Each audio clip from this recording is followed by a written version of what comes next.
তোমার আমলটা যদি সরিষা দানা পরিমাণও হয়, ওইটা যদি তুমি পাথরের মধ্যেও করো, আসমানেও করো, জমিনেও করো, ইয়াতি বিহাল্লাহ, তোমার ওই আমলটাকেও আল্লাহ তাআলা হাজির করবে। কেন হাজির করবে? কিয়ামতের দিন আল্লাহ রাব্বুল আলামিন আমরা দুনিয়ায় যেই আমল করব, ওই আমল হাজির করে ওই আমলের আলোকে আমাদের বিচার করবেন, হিসাব নিবেন। আল্লাহ তাআলা বলেন, ওয়ানাদউল মাওয়াজিনাল কিসতা লিয়াউমিল কিয়ামাহ ফালা তুযলামু নাফসুন শাইআ ওয়া ইন কানা মিসকালা হাববাতিন মিন খারদালিন আতাইনা বিহা ওয়া কাফা বিনা হাসিবিন। আল্লাহ রাব্বুল আলামিন বলেন, আমি কিয়ামতের দিন ন্যায় বিচারের আদালত কায়েম করব। দুনিয়ার আদালতের গুলার মধ্যে ন্যায় বিচার পাওয়া কঠিন, কারণ দুনিয়ায় তো আমরা দেখি বড় বড় অপরাধ করেও ছাড়া পেয়ে যায়, আবার অপরাধ নাই হাতে পায়ে বেড়ি লাগায় আর টাইনা টাইনা আদালতে আনা হয়, ঠিক কিনা বলে? বুঝতে হবে আজকের দিনটা হয়তো জালেমের, কিন্তু আগামী দিনটা মাজলুমের। আজকের দুনিয়ার বিচারালয়ে হয়তো অবিচার করে বিনা অপরাধে নির্মম ভাবে শাস্তি দেওয়া যেতে পারে, কিন্তু আল্লাহর আদালতে কোনো অবিচার হবে না। সেই দিন আল্লাহ রাব্বুল আলামিন ন্যায় বিচার করবে। দুনিয়ায় যারা ন্যায় বিচার পায় নাই, এরা ওই দিন তো ন্যায় বিচার পাবে, কোনো সন্দেহ নাই। আর যারা মাজলুম, এদের বদদোয়াকে ভয় করতে হবে। তাদের মাঝে আর আল্লাহর মাঝে কোনো পর্দা নাই, দোয়া করেছে তো ডিরেক্ট আল্লাহ কবুল করে নেয়। ইত্তাকি দাওয়াতুল মাজলুম, দাওয়াতুল মাজলুম। তোমরা মাজলুমের বদদোয়াকে ভয় করো, কারণ তার মাঝে আর আল্লাহর মাঝে কোনো পর্দা নাই। সেজন্য দুনিয়ায় আমরা এই বিষয়গুলো খেয়াল করব, কারো প্রতি অবিচার করব না। দুনিয়ায় যদি তার প্রতি অবিচার করি, কিয়ামতের দিন আল্লাহ তাকে ন্যায় বিচার পাওয়ায়া দিবেন। আর ন্যায় বিচার যদি পাওয়ায়া দেয়, দুনিয়ায় যারা অবিচার করছে ধরা খাবে কি খাবে না? দুনিয়ার বিচারক যে সেই দিন কি হইব আল্লাহই জানে। আল্লাহ রাব্বুল আলামিন বলেন, এমন আদালত ফালা তুযলামু নাফসুন শাইআ, কারো প্রতি ন্যূনতম জুলুম করা হবে না।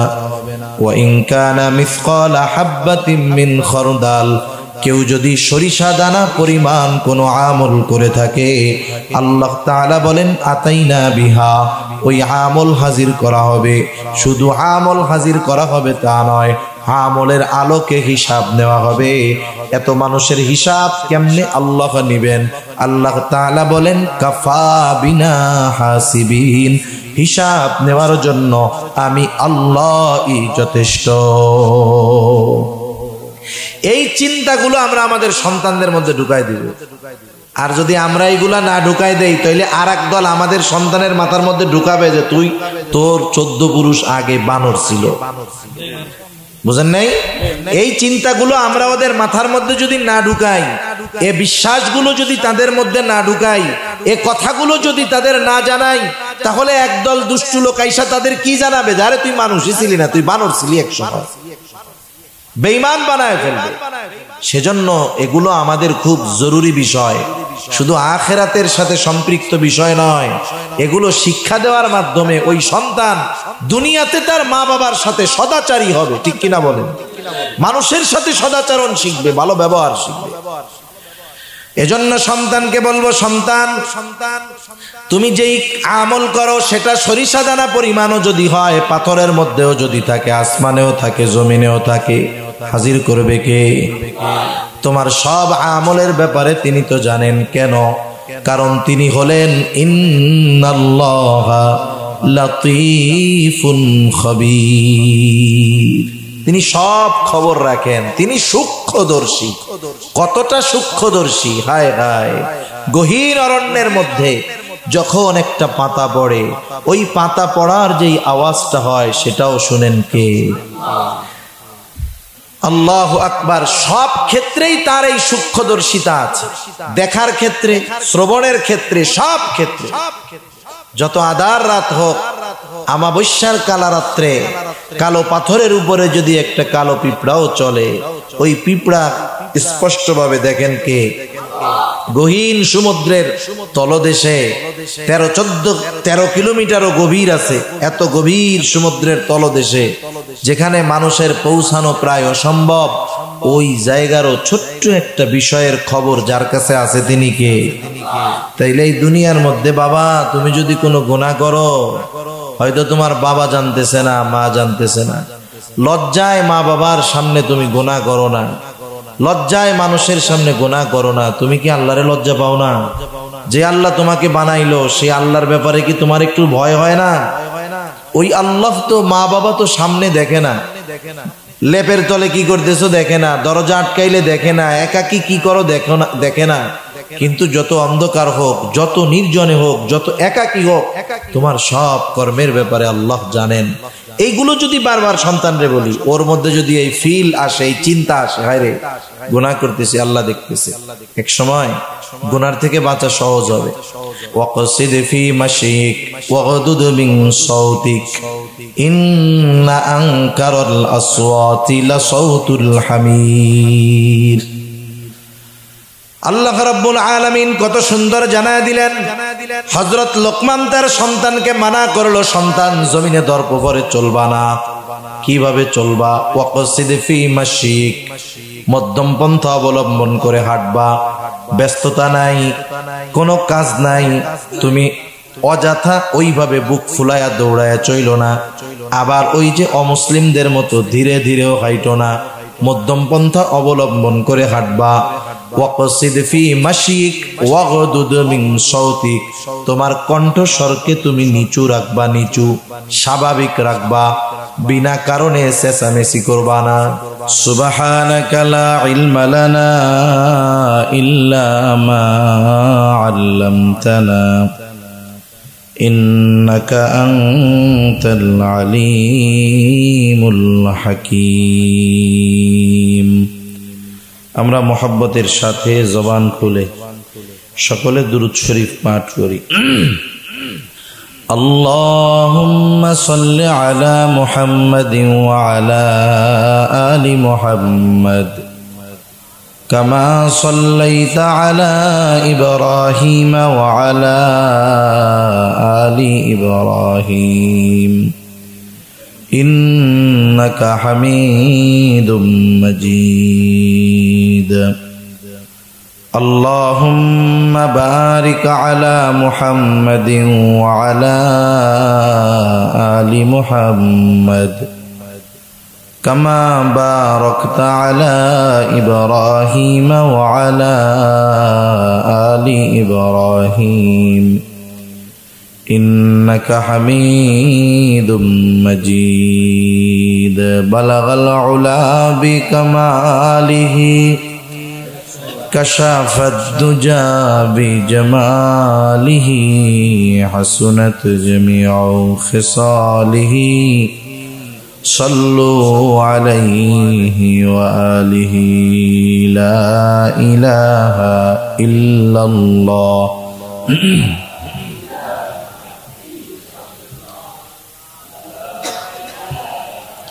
ইল্লাল্লাহ লা ইলাহা ইল্লাল্লাহ লা ইলাহা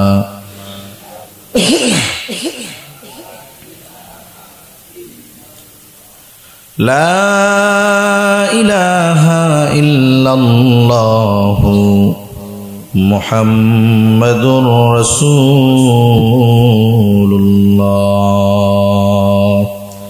সাল্লাল্লাহু আলাইহি ওয়াসাল্লাম। আলহামদুলিল্লাহ, ঐতিহ্যবাহী চট্টগ্রাম জেলার অন্তর্গত বাঁশখালী পৌরসভার অন্তর্গত উত্তর জলদি নেয়াজরপাড়া হিলফুল ফুজুল সংস্থার উদ্যোগে আয়োজিত 12তম ইসলামী সম্মেলনের সম্মানিত শ্রদ্ধেয় সভাপতি, আমন্ত্রিত জননন্দিত মেয়র বাঁশখালী পৌরসভা জনাব অ্যাডভোকেট এস.এম. তোফাইল বিন হুসাইন, সাথে সাথে আমন্ত্রিত উলামায়ে কেরাম, সামনে উপস্থিত মুরব্বিয়ানে কেরাম, সমবয়সী যুবক বন্ধু, স্নেহের ছোট ভাই, এবং পর্দার অন্তরালে অবস্থানরতা সম্মানিতা শ্রদ্ধেয় মা ও বোন, দয়াময় আল্লাহ রব্বুল আলামিনের দরবারে অগণিত শুকর যে মহান মালিক আমাদের হায়াতে বরকত দিয়ে সুস্থ রেখে দীর্ঘ সময় পর্যন্ত বিজ্ঞ উলামা ইকরামের জবান থেকে বহু গুরুত্বপূর্ণ কথা শ্রবণ করবার, আমাকেও আপনাদের খেদমতে কিছু দ্বীনি কথা পেশ করার সুযোগ যে মহান মালিক দান করেছেন, সে মহান মানিবকে খুশি করার জন্য মহব্বতের সাথে জবান খুলে অন্তর থেকে আমরা একবার কালিমাতুশ শুকর পাঠ করি। আলহামদুলিল্লাহ। অগণিত দুরুদ ও সালাম সৈয়দুল আম্বিয়া, আশরাফুল আম্বিয়া, খাতামুল আম্বিয়া, বিশ্বনবী, শেষ নবী, শ্রেষ্ঠ নবী মুহাম্মাদুর রাসূলুল্লাহ সাল্লাল্লাহু আলাইহি ওয়াসাল্লামের উপর আমি আপনাদের খেদমতে পবিত্র কোরআনুল কারীমের অন্যতম প্রসিদ্ধ একটি সূরা, সূরা লোকমান, এই সূরা লোকমান থেকে দুটো আয়াত তিলাওয়াত করেছি। রাসূল আকরাম সাল্লাল্লাহু আলাইহি ওয়াসাল্লামের অগণিত হাদিস থেকে একটা হাদিস পাঠ করেছি।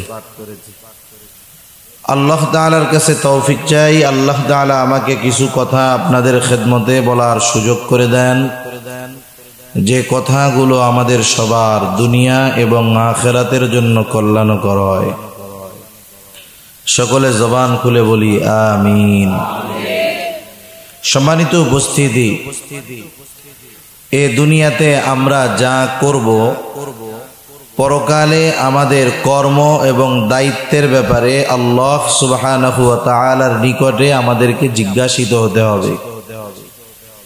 দুনিয়াতে হয়তো আমার কর্মের ব্যাপারে আমাকে কেউ জিজ্ঞাসা করার নাই, কেউ হয়তো করবে না।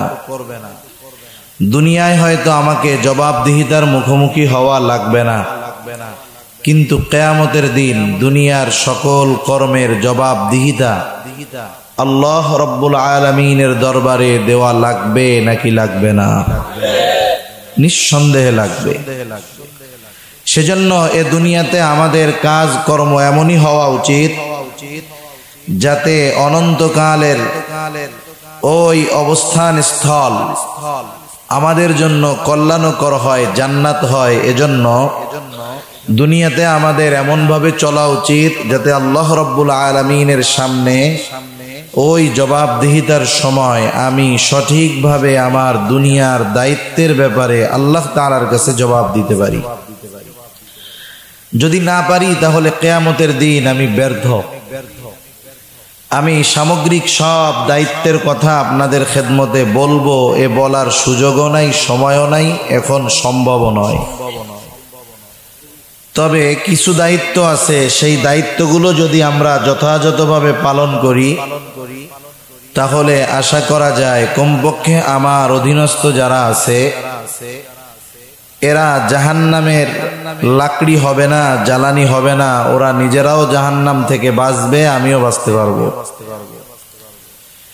এই কাছাকাছি আমার আত্মীয় স্বজন, পরিবার পরিজন, আমার পরিবারের মধ্যে যারা আছে এদের মধ্যে অন্যতম হলো আমাদের নিজেদের সন্তান। আল্লাহ রাসূল সাল্লাল্লাহু আলাইহি ওয়াসাল্লাম বলেন, কুল্লুকুম রাঈন ওয়া কুল্লুকুম মাসউলুন আন রাইয়াতিহি। তোমরা প্রত্যেকে এক একজন দায়িত্বশীল ব্যক্তি, আর প্রত্যেককে তার দায়িত্বের ব্যাপারে জিজ্ঞাসা করা হবে। কিয়ামতের দিন আমার অধীনস্থ যারা আছে, আমার স্ত্রী, তার ব্যাপারে আমাকে জিজ্ঞাসা করা হবে। আমার সন্তানের ব্যাপারে আমাকে জিজ্ঞাসা করা হবে।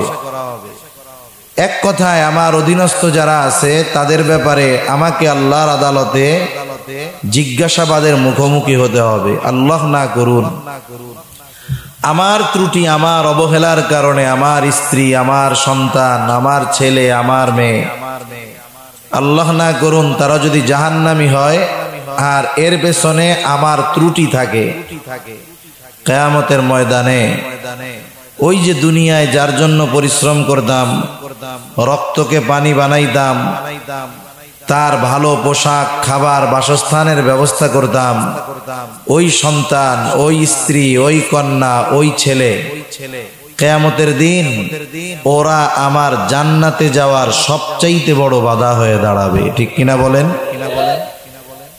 আফসোসের দুনিয়া। আজকে আমরা আমাদের সন্তানদের ভবিষ্যৎ নিয়ে চিন্তিত। কি ভবিষ্যৎ? যে লেখাপড়া কত ভালো করে শিখতে পারে, কি চাকরি করবে, কি ইনকাম করে খাওয়াবে, রোজগার করে খাওয়াবে। অধীনস্থ অধিকাংশ মা বাবার চিন্তা তার সন্তানদের ব্যাপারে এইটা যে কবে লেখাপড়া শেষ হবে, কবে উপার্জন করবে, কবে চাকরি পাবে, ব্যবসা করবে, দুনিয়ার উপার্জন করবে। এই টেনশন অধিকাংশ মা বাবা করে, ঠিক কিনা বলেন? অথচ আমাদের উচিত ছিল সব সময় এই চিন্তা করা যে আমার সন্তানটাকে আমার দুনিয়া আখিরাতের সম্পদ বানাতে হবে। আজকে আমি যখন আসতেছিলাম, আসার সময় একজনের একটা লেখা পড়তেছিলাম, খুব হৃদয় বিদারক এক লেখা। এক বাবা অসুস্থ হয়ে হসপিটালে কাতরাচ্ছেন। কোন বাবা? করোনাকালীন সময়ে ব্যবসায় তিনি লস করে ফেলছেন। কারণ সবার তো আর কাড়ি কাড়ি টাকা নাই, ব্যাংক ব্যালেন্স নাই যে 2, 4, 10 বছর 50 বছর বৈশা বৈশা খাইতে পারবে। আপনাদের বাঁশখালী বাজার কত বড় বাজার, রাস্তার দুই পাশে হাজারো ব্যবসায়ী আছে না নাই? অনেক ব্যবসায়ী হয়তো আছে, একদিন দোকান না খুললে পরের দিন তার ঘরে চুলা জ্বালানো কষ্টকর হয়ে যায়, ঠিক না? ওই মুরব্বীর ছোট্ট একটা দোকান ছিল। এই মুরব্বী দোকান খুলতে পারে নাই, করোনাকালীন সময় খুব অসুস্থতার মধ্যে পড়ে গেছে। মুরব্বী মানুষ। এই পরিস্থিতিতে তার সন্তান একটা ছিল, মেয়ে, সে চলে গেছে, বাবার কাছে থাকে নাই, গ্রামে গেছে। তা এই বাবা সবকিছু হারিয়ে এক সময় রাস্তায় রেল স্টেশনে ঘুমায়, কমলাপুর রেল স্টেশনে। ঢাকা শহরে কিছু স্বেচ্ছাসেবী সংগঠন আছে, আলহামদুলিল্লাহ, এরা মানুষদের কাছ থেকে চেয়ে এই ভাসমান গরিব মানুষদের জন্য অল্প পয়সায় কারো জন্য ফ্রি খাবারের ব্যবস্থা করে। কিছু যুবক তরুণীরা আছে এগুলোর সাথে জড়িত। তা ওই মুরব্বী ওই জায়গায় গিয়ে খানা দানা করে, রাতে রেল স্টেশনে শুয়ে থাকে। অসুস্থ হয়ে গেছে, হসপিটালে ভর্তি করা হয়েছে, সুচিকিৎসা পায় নাই, হায়াত শেষ, মারা গেছে। লোকটার কাছে কিছু পরিচয় পাওয়া গেছে, ছেলের নাম্বার, মেয়ের নাম্বারে ফোন দেওয়া হইতেছে যে তোমার বাবা অসুস্থ হয়ে হসপিটালে মারা গেছে। মেয়েটা ফোনে বলতেছে আপনারা যা পারেন করে ফেলেন, আমরা আসতে পারবো না। শুধু তাই না, যিনি ফোন দিছেন তিনি লিখতেছেন যে সে আমার নম্বরটা ব্লক লিস্টে দিয়ে রাখছে, ব্লক করে দিচ্ছে। তা যাই হোক, একটা পর্যায়ে হয়তো খবর পৌঁছাইছে, তার দুঃসম্পর্কের এক ভাই এসে লাশের পরিচয় যখন শনাক্ত হলো, বেওয়ারিশ হিসাবে তার দাফন হয় নাই, একজন পরিচয় নিয়ে বা তার কবরের দাফন করার ব্যবস্থা ওই সংগঠন করছে। তা আমি এই বিষয়টা চিন্তা করতেছিলাম যে চিন্তা করে দেখেন, হয়তো ওই বাবাও একটা সময় ওই মেয়ের ভবিষ্যৎ নিয়ে কত চিন্তায় থাকতো। আমার মেয়েটা লেখাপড়া শিখবে, আমার মেয়েটার ভালো এক জায়গায় বিবাহ হবে, সুখ স্বাচ্ছন্দ্যের সাথে জীবন কাটাবে। অথচ ওই বাবা যখন সহায় সম্বলহীন হয়ে গেল, ওই বাবাটা সন্তানের কাছে দুনিয়ার সবচাইতে বড় নিগ্রহের পাত্র হয়ে গেছে, ঠিক কিনা বলেন? এটা তো একজন মধ্যম আয় বা স্বল্প আয়ের মানুষের কথা বললাম। আমাদের দেশে আজ থেকে 20, 25, 30 বছর আগেও মুরব্বীরা তো বুঝবেন বৃদ্ধাশ্রম কাকে বলে, এটা আমরা শুনি নাই, আপনারা শুনেন নাই। বৃদ্ধাশ্রম কি, সেফ হোম কি, এগুলো আপনারা শুনেন নাই। অথচ আজকে দিন যাচ্ছে, বৃদ্ধাশ্রমের সংখ্যা বাড়তেছে না কমতেছে? আর বাস্তবতা হলো বৃদ্ধাশ্রমে গরিবের মা বাবা, আলেমের মা বাবা, একজন দিনদার লোকের মা বাবা, এরা কিন্তু বৃদ্ধাশ্রমে নাই। বৃদ্ধাশ্রমের শতকরা 90% মানুষ সব টাকাওয়ালা পয়সাওয়ালাদের মা বাবা, ঠিক কিনা? বাংলাদেশের অনেক প্রসিদ্ধ ব্যক্তির কথা বলা যাবে, আমি যেখানে থাকি ঢাকাতে জাহাঙ্গীরনগর বিশ্ববিদ্যালয়ের পাশে ওই জায়গার একজন বড় প্রফেসর ছেলেদেরকে বড় উচ্চ শিক্ষিত বানিয়েছেন দুনিয়ার লাইনে, তাদের ফিউচার ব্রাইট করে দিয়েছেন। মা বাবা বলে না, তুমি এখন লেখাপড়া করো, তোমার ফিউচার ব্রাইট হয়ে যাবে, মানে তোমার ভবিষ্যৎ উজ্জ্বল হয়ে যাবে, তুমি বিসিএস ক্যাডার হবা, তুমি হয়তো ভালো মতো লেখাপড়া করলে স্কলারশিপ নিয়ে বিদেশে যেতে পারবা।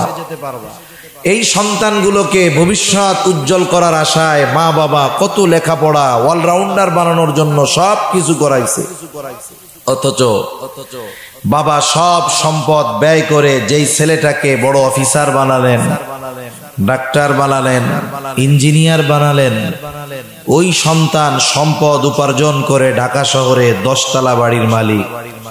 অথচ যেই সন্তানের পেছনে বাবা তার জীবনের সব উপার্জন ব্যয় করে দিল, ওই 10 তলা বাড়ি তো বহুদূর, ওই 10 তলা বাড়ির নিচের তলায় গাছতলায়ও ওই বাবার জায়গা হয় না।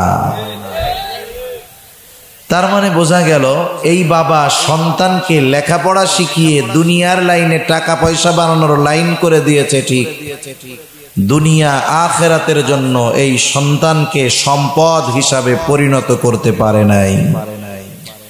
সেজন্য আমরা আমাদের সন্তানদেরকে এটিএম বুথ বানাবো না, মানে মনে করব না যেটা লেখাপড়া শিখাই টাকা ইনকাম করবে, বরং আমার আপনার সন্তানকে আগে দিনদার, মুত্তাকি, পরহেজগার বানানোর চেষ্টা করব। তাহলে কি হবে, ওই সন্তান যদি দুনিয়ায় একটা সময় ছোট কর্ম করেও খেতে হয়, অন্যের জমিতেও যদি কাজ করে খেতে হয়, বাজারেও যদি কাজ করে খেতে হয়, ছোট পানের দোকানদারি করেও যদি খেতে হয়, ওই যে নীতি নৈতিকতা শিক্ষা দেওয়ার কারণে ওই সন্তান যত কষ্টে থাক তার মা বাবাকে বৃদ্ধাশ্রমে ফালায়া রাখবে না। দুনিয়ার অনেক কোটিপতির কথা আমরা জানি, হায় হায় বাবার কবর এসে একবার জিয়ারত করার সুযোগও তাদের হয় নাই, আসে না, বিরক্তিকর মনে করে। যেই বাবার সম্পদ দিয়েই তো সে আজকে এত টাকা পয়সা পাওয়ার রাস্তা, উপার্জন করার রাস্তা পেয়েছে, অথচ এই বাবার জন্য দোয়া করার সুযোগ তার নাই। আর আপনি আমি যদি আমার আপনার সন্তানকে আসল সম্পদে পরিণত করতে পারি, সে কষ্টে থাকলেও দুনিয়ায় আমাদেরকে কষ্ট দিবে না। আমরা দুনিয়া থেকে যাওয়ার পর সে আমাদের ভুলবে না, হয়তো প্রত্যেক নামাজের পরে দোয়া করবে, রব্বির হামহুমা কামা রব্বায়ানি সগীরা। এজন্য আমরা আমাদের সন্তানদেরকে সম্পদে পরিণত করব। একটা স্বর্ণ, তার সাথে সঠিক ব্যবহারের কারণে এটা দামি হয়ে যায়। স্বর্ণ তো আর প্রথমে স্বর্ণের মতো থাকে না, খনির মধ্যে মাটির সাথে কয়লার সাথে মিশে থাকে, এরপরে স্বর্ণটাকে স্বর্ণকারের কাছে দেওয়া হয়। একটা টুকরা বা থাকে, বারের মতো থাকে, ওটাও তো পরে বানায়। যখন স্বর্ণকার এটাকে সুন্দর মতো আগুনে পুড়িয়ে অ্যাসিডের মধ্যে দিয়ে তার খাদ বের করে নিবিড় পর্যবেক্ষণের মাধ্যমে, পরিশ্রমের মাধ্যমে সুন্দর একটা অলংকার বা গহনা হিসাবে ওটাকে যখন প্রস্তুত করে, মানুষ দেখে, পছন্দ হয়, দাম দিয়ে কিনে নেয়, ঠিক কিনা বলেন? এজন্য সন্তানদের সম্পদ বানাতে হলে যখন তার জীবনের প্রাথমিক অবস্থা, তখন তাকে ভবিষ্যতের সম্পদ রূপে পরিণত করতে হয়। একটা সময় তো মাটির পাত্রে আমরা রান্না করে খাইতাম, আমরাও ছোটবেলা গ্রামে তো থাকছি, দেখছি। এখন তো সিলভার স্টিল। এই মাটির পাত্র যারা বানায়, বইয়ের ভাষায় তাদের বলা হয় কুমার। কি বলে? কুমার। কুমার যখন মাটির পাত্র বানায়, আপনারা হয়তো দেখে থাকবেন, একটা বড় চাকা ঘুরায়, নরম মাটিটা কুমার যেভাবে চায় সেভাবে ডিজাইন দিয়ে সুন্দর সুন্দর পাত্র বানায়, তাই না? বলেন তো, ওই কুমার যত অভিজ্ঞ হোক, পারদর্শী হোক, ওই মাটিটা যদি একটু শক্ত হয়ে যায়, তার অভিজ্ঞতা, তার পারদর্শিতার বলে সে ওই মাটিকে যেমন খুশি তেমন পাত্রে পরিণত করতে পারে। এজন্য আমি আপনি যতই অভিজ্ঞ হই, যোগ্য হই, সন্তান যদি এক সময় বড় হয়ে যায়, আমি তাকে লাইনে আনতে পারবো না। সেজন্য সন্তান যখন ছোট থাকবে ওই সময় থাকতেই যদি আমি তাকে সম্পদে পরিণত করার চেষ্টা করি, আশা করা যায় আমার চেষ্টা সফল হবে, সম্পদ হবে আমার আপনার সন্তান। এজন্য আল্লাহ সুবহানাহু ওয়া তাআলা কিভাবে আমরা আমাদের সন্তানদেরকে সম্পদে পরিণত করব, কারণ কারো ঘরে যদি একটা দুষ্টু ছেলে থাকে, একটা অ্যাডিক্টেড ছেলে থাকে, নেশাগ্রস্ত একটা ছেলে থাকে, জুয়ারি একটা ছেলে থাকে, অসভ্য একটা ছেলে থাকে, ওই ঘরওয়ালা কোটি টাকার মালিক হতে পারে, এসি রুমে থাকতে পারে, কিন্তু সন্তানটা মানুষের মতো মানুষ না হওয়ার কারণে ওই আরামের এসিটাও ছোট একটা জাহান্নামের রুম হয়ে যায়। ঠিক কিনা বলেন?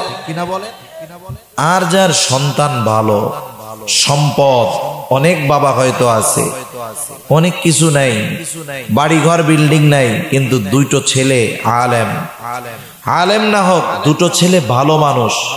শুধু যে আলেম হইলেই যে ভালো হয় বিষয়টা এমন নয়, আলেম নয় এমন অনেক ভালো মানুষ, নেককার মানুষ সমাজে আছে না নাই?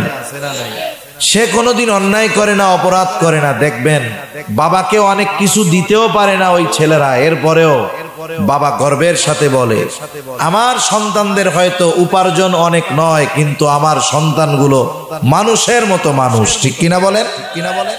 আর যেই লোকের ছেলে অন্যায় অপরাধ করে বেড়ায়, মনে করেন অবৈধ পন্থায় অনেক সম্পদ উপার্জন করছে, ওই বাবা যদি নীতি নৈতিকতা তার মধ্যে থাকে, ওই অবৈধ উপার্জনকারী সন্তান, দুশ্চরিত্র সন্তান যত টাকার মালিক হোক, সে কখনো তার সন্তানকে নিয়ে গর্ব করতে পারে না। ঠিক কিনা বলেন? কারণ জানে আমার সন্তানের যেই ক্যারেক্টার, এই চরিত্রের ব্যাপারে গর্ব করা যায় না। এজন্য আমরাও চাই যে আমরা যখন বৃদ্ধ হব, আল্লাহ যদি বাঁচায় রাখে, আমরা আমাদের সন্তানদের নিয়ে গর্ব করব যে কিছু না হোক সন্তানটাকে মানুষের মতো মানুষ বানাতে পেরেছি। দুনিয়ায় হয়তো কিছু দিতে পারে নাই, আশা করি এই সন্তান মৃত্যুর পরে দোয়া করতে পারবে। এই ধরনের নেক সন্তান, উত্তম সন্তান যারা বিবাহ করছে তারাও চায়, যারা করে নাই ভবিষ্যতে করবে তারাও চায়। ঠিক কিনা বলেন? এজন্য কি করণীয়? এজন্য যেটা করণীয়, আল্লাহ তাআলা কোরআনুল কারীমে আমাদেরকে কিছু দিক নির্দেশনা দিয়েছেন। হযরত লোকমান উনি ওনার সন্তানদেরকে কিছু উপদেশ দিয়েছেন, নসিহত করেছেন। আল্লাহ সুবহানাহু ওয়া তাআলার কাছে হযরত লোকমানের নসিহত, উপদেশগুলো এতটা পছন্দনীয় হয়েছে যে আল্লাহ রাব্বুল আলামিন একটা সূরা নাজিল করলেন লোকমান নাম দিয়ে। সাথে সাথে হযরত লোকমান তার সন্তানদেরকে যেই উপদেশগুলো দিয়েছে, ওই উপদেশগুলো কোরআনুল কারীমের মধ্যে নাজিল করলেন এবং আমাদের জন্য শিক্ষণীয় হিসাবে রেখে দিলেন। কারণ কি? আমরাও যেন আমাদের সন্তানদেরকে হযরত লোকমান যেমন সন্তানদের উপদেশ, নসিহত, শিক্ষা দিয়েছে, আমরাও যেন তেমন ভাবে দেই। হযরত লোকমানের উপদেশগুলো বর্ণনা করার আগে আল্লাহ তাআলা হযরত লোকমানের কিছু পরিচয় আমাদের সামনে তুলে ধরতেছেন। কারণ এটা বাস্তবতা যে আপনাদের এলাকার সবচাইতে পরিচিত ব্যক্তি যিনি, অবশ্যই আপনারা তার কথায় এবং তার প্রতি আপনাদের সফট কর্নার আছে, তার কথা আপনারা গুরুত্ব সহকারে শুনবেন, এটা তো স্বাভাবিক বিষয়। দেখা হলে সম্মান করবেন। কিন্তু বলেন তো, আপনাদের এলাকার সর্বোচ্চ সম্মানিত পরিচিত ব্যক্তিটা দেশের অপর প্রান্ত তেতুলিয়ায় যদি যায়, যেখানে কেউ তাকে চিনে না, তার পরিচয় জানে না, তার কথা আপনারা যেমন ভাবে গ্রহণ করতেন, এই ব্যক্তি যদি ওই অপরিচিত তেতুলিয়ায় গিয়ে কথা বলে, আপনারা যেমন গুরুত্ব সহকারে শোনেন, গ্রহণ করেন, তারা কি করবে? কেন? ওই এলাকার লোক তার পরিচয় জানে না। কিন্তু তারা যদি জানতে পারে যে অমুক এলাকার অমুক এই ব্যক্তি এমপি, চেয়ারম্যান, মেম্বার, মেয়র, যখন জানবে তখন পরিচয় জানার পরে তার কথার গুরুত্ব তারা বেশি দিবে না আর একটু কমবে? নিঃসন্দেহে বেশি দিবে। এজন্য আল্লাহ তাআলা আগে লোকমানের পরিচয় দিচ্ছেন। যেই লোকমানের নসিহত আমাদেরকে আল্লাহ তাআলা শোনাবেন, ওই লোকমানের একটু পরিচয় আল্লাহ তাআলা দিচ্ছেন, সামান্য একটু পরিচয়। আল্লাহ তাআলা বলেন, ওয়ালাকাদ আতাইনা লুকমানাল হিকমাতা আনিশকুর লিল্লাহ ومن يشكر فإنما يشكر لنفسه ومن كفر فإن الله غني حميد। আল্লাহ রাব্বুল আলামিন বলেন, ওয়ালাকাদ আতাইনা লুকমানাল হিকমা, আমি লোকমানকে হিকমত প্রজ্ঞা প্রদান করেছি। হিকমত কি জিনিস? মুফাসসিরিনে কেরাম বলেন, হিকমত হলো প্রজ্ঞা, সঠিক দ্বীনের বুঝ, স্বপ্নের তাওয়ির, ভালো মন্দ নির্ণয় করার যোগ্যতা, এটা হলো হিকমত। তাফসীরের মধ্যে আসছে আল্লাহ রাব্বুল আলামিন হযরত লোকমানকে দুটো থেকে একটা গ্রহণ করার সুযোগ দিয়েছেন। তার একটা হলো নবুয়াত, আর একটা হলো হিকমত। হযরত লোকমানকে সুযোগ দেয়া হয়েছে, তুমি চাইলে নবুয়াত গ্রহণ করতে পারো, চাইলে হিকমত গ্রহণ করতে পারো। নিঃসন্দেহে নবুয়াত সম্মানিত বিষয়, কোনো সন্দেহ নাই। হিকমত আলাদা একটা যোগ্যতা, তবে প্রত্যেকটা নবীর মধ্যে আল্লাহ রাব্বুল আলামিন হিকমতের গুণকে আল্লাহ তাআলা দিয়ে দেন। সেজন্য নবুয়াত এটা বড় মর্যাদাপূর্ণ একটি বিষয়। কিন্তু হযরত লোকমান হিকমত গ্রহণ করলেন, নবুয়াত গ্রহণ করলেন না।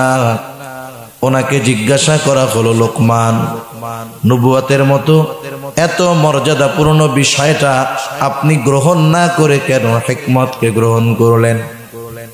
হযরত লোকমান বললেন, শোনো, আল্লাহ রাব্বুল আলামিন যদি নিজের থেকে আমাকে হিকমত নবুয়াত দিয়ে দিতেন, নিজেই যদি নবুয়াত দিতেন যে লোকমান তোমাকে আমি নবুয়াত দিলাম, তাহলে এই নবুয়াতের দায়িত্ব পালন করার জন্য যা কিছু দরকার সব কিছুর ব্যবস্থাপনা আল্লাহ তাআলা করতেন। আর আমি যদি ওই নবুয়াত নিজের থেকে গ্রহণ করতাম, ওই দায়িত্ব পালন করতে গিয়ে আমার যদি কোনো ত্রুটি বিচ্যুতি হতো, এই ব্যাপারে আল্লাহ রাব্বুল আলামিনের কাছে আমাকে জবাবদিহিতার কাঠগড়ায় দাঁড়ানো লাগতো। দুনিয়ার নিজামটা এরকম, একটা হলো দায়িত্ব নেওয়া আর একটা হলো দেওয়া। মনে করেন আপনাকে কেউ যদি কোনো দায়িত্ব দিতে চায়, আপনি বললেন আমি দায়িত্বটা নিতে পারবো না, উনি বলল তুমি নাও, ব্যবস্থা যা করার আমি করব। এখন এই দায়িত্ব পালন করতে গিয়ে যদি কোনো ত্রুটি বিচ্যুতি হয়, যিনি আপনাকে দায়িত্ব দিল অবশ্যই তিনি এই ব্যবস্থা গ্রহণ করবেন, ঠিক কিনা বলেন? আর যদি নিজের থেকে কোনো দায়িত্ব নেই, যদি এইটা বলি, আরে ভাই আমারে দেন এই দায়িত্ব, ওর সাথে আমি ভালো পারবো, আছে না এরকম অনেকে, আরে ওরে দিয়েন না আমি ভালো পারবো, এখন আমি নিজের থেকে দায়িত্ব নিলাম। এখন যদি কোনো ত্রুটি বিচ্যুতি হয় ওই কাজ করতে গিয়ে, তাহলে আপনি কি বলবেন? আরে হুজুর পারো না কিছু করতে, দেখাই লাভ দিয়ে উঠে যান খালি, না? তার মানে আপনি আমাকে তখন তিরস্কার করবেন, কারণ দায়িত্ব আমি নিজে নিয়েছি। যখন দায়িত্ব দেওয়া হবে তখন যদি কোনো ত্রুটি বিচ্যুতি হয় আমার জবাব দেওয়ার সুযোগ আছে। আমি তো ভাই দায়িত্ব চাই নাই, দিছেন কেন? কিন্তু যখন নিজের থেকে নিব এ কথা বলার সুযোগ আছে।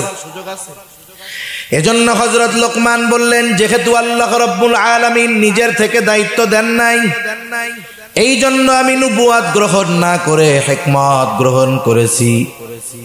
হযরত লোকমান প্রজ্ঞাপূর্ণ একজন লোক ছিলেন, তার কথা কর্ম সব কিছুর মধ্যে প্রজ্ঞা পাওয়া যায়। হযরত লোকমান প্রাথমিক জামানায় উনি এক ব্যক্তির ছাগল দেখাশোনা করতেন, রাখাল ছিলেন। একদিন ওই ছাগলের মালিক এসে বলে, ও লোকমান, আমার জন্য একটা ছাগল জবাই করে আনো, সাথে সাথে ছাগলের সর্ব উৎকৃষ্ট গোশত আমার সামনে হাজির করবা। হযরত লোকমান মালিকের নির্দেশে একটা ছাগল জবাই করলেন। ছাগলের জিহ্বা আর কলিজা এই দুই ধরনের গোশত নিয়ে মালিকের সামনে হাজির। মালিককে এসে বলে, মালিক এটা হলো সবচাইতে উৎকৃষ্ট গোশত। এইবার মালিক বললেন, লোকমান আর একটা ছাগল আমার জন্য জবাই করবা, ওই ছাগলের সবচাইতে নিকৃষ্ট জায়গার গোশত আমার জন্য আনবা। হযরত লোকমান আর একটা ছাগল জবাই করলেন, আবার জিহ্বা আর কলিজা এই গুর্দা, হাড়, হৃৎপিণ্ড এই দুইটা নিয়ে মালিকের সামনে হাজির। মালিক এবার বলে, লোকমান তুমি কি আমার সাথে মজা করো? তোমাকে আনতে বললাম সর্বোৎকৃষ্ট গোশত, তুমি যে দুই ধরনের গোশত আনলা, আবার যখন বললাম সবচাইতে নিকৃষ্ট জায়গার গোশত আনো, আবার সেইগুলো আনলা। এটা হলো কর্মের হিকমত। কথার হিকমত কি? হযরত লোকমান বলতেছে, মালিক এই দুইটা তথা জবান আর অন্তর যদি ভালো হয়ে যায় তাহলে তার সব কিছু ভালো হয়ে যায়, আর যার জবান আর অন্তর খারাপ হয়ে যায় তার সব কিছু খারাপ হয়ে যায়। তার মানে যার অন্তর আর জবান ঠিক, সে দেখতে কালা হোক, অনেক উঁচু বংশের মানুষ না হোক, কিন্তু সে ভালো। আর যার এই দুইটা জবানও ঠিক নাই, ও যত উচ্চ বংশের হোক, চেহারা যত স্মার্ট হোক, দেখতে যত সুন্দর হোক, সে নিকৃষ্ট একজন ব্যক্তি। ঠিক কিনা বলেন? আল্লাহ রাব্বুল আলামিন বলেন, আমি এই লোকমানকে হিকমত প্রদান করেছি। কেন? আনিশকুরুলিল্লাহ, যাতে সে আল্লাহ রাব্বুল আলামিনের কৃতজ্ঞতা প্রকাশ করে। এর দ্বারা আল্লাহ রাব্বুল আলামিন এ কথা বোঝাতে চাইলেন, আমি হযরত লোকমানকে হিকমত প্রদান করেছি। হিকমত এটাও কিন্তু অন্যতম একটা নেয়ামত, দ্বীনের বুঝ নেয়ামত। শুধু টাকা পয়সা ধন দৌলত নেয়ামত নয়, দ্বীনের উপরে চলতে পারা, সত্য মিথ্যা নির্ণয় করতে পারা, এটাও আল্লাহ রাব্বুল আলামিনের পক্ষ থেকে বড় নেয়ামত। জ্ঞান, দ্বীনের বুঝ, এটা বড় নেয়ামত। এজন্য হিকমতটাও তো নেয়ামত।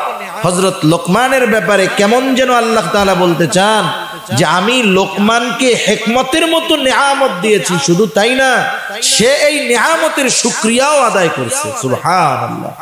মনে করেন যেই ব্যক্তির ব্যাপারে আল্লাহ এই ঘোষণা দিবে যে ও আমার কৃতজ্ঞতা প্রকাশকারী বান্দা, তাহলে বুঝতে হবে ওই লোকটা আল্লাহ রাব্বুল আলামিনের কতটা আনুগত্য। ঠিক কিনা?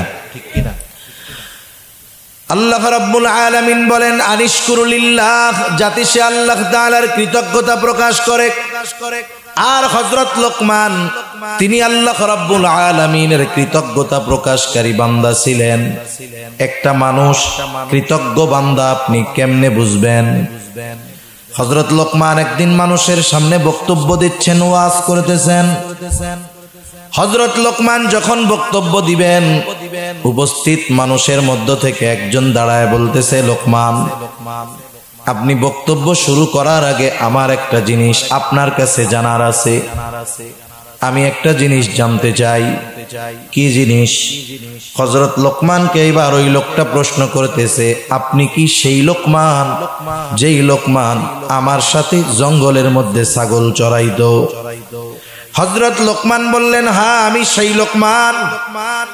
এবার লোকটা প্রশ্ন করতেছে, কোন কারণে, কোন বিষয়ের কারণে আপনি এত সম্মানিত হলেন?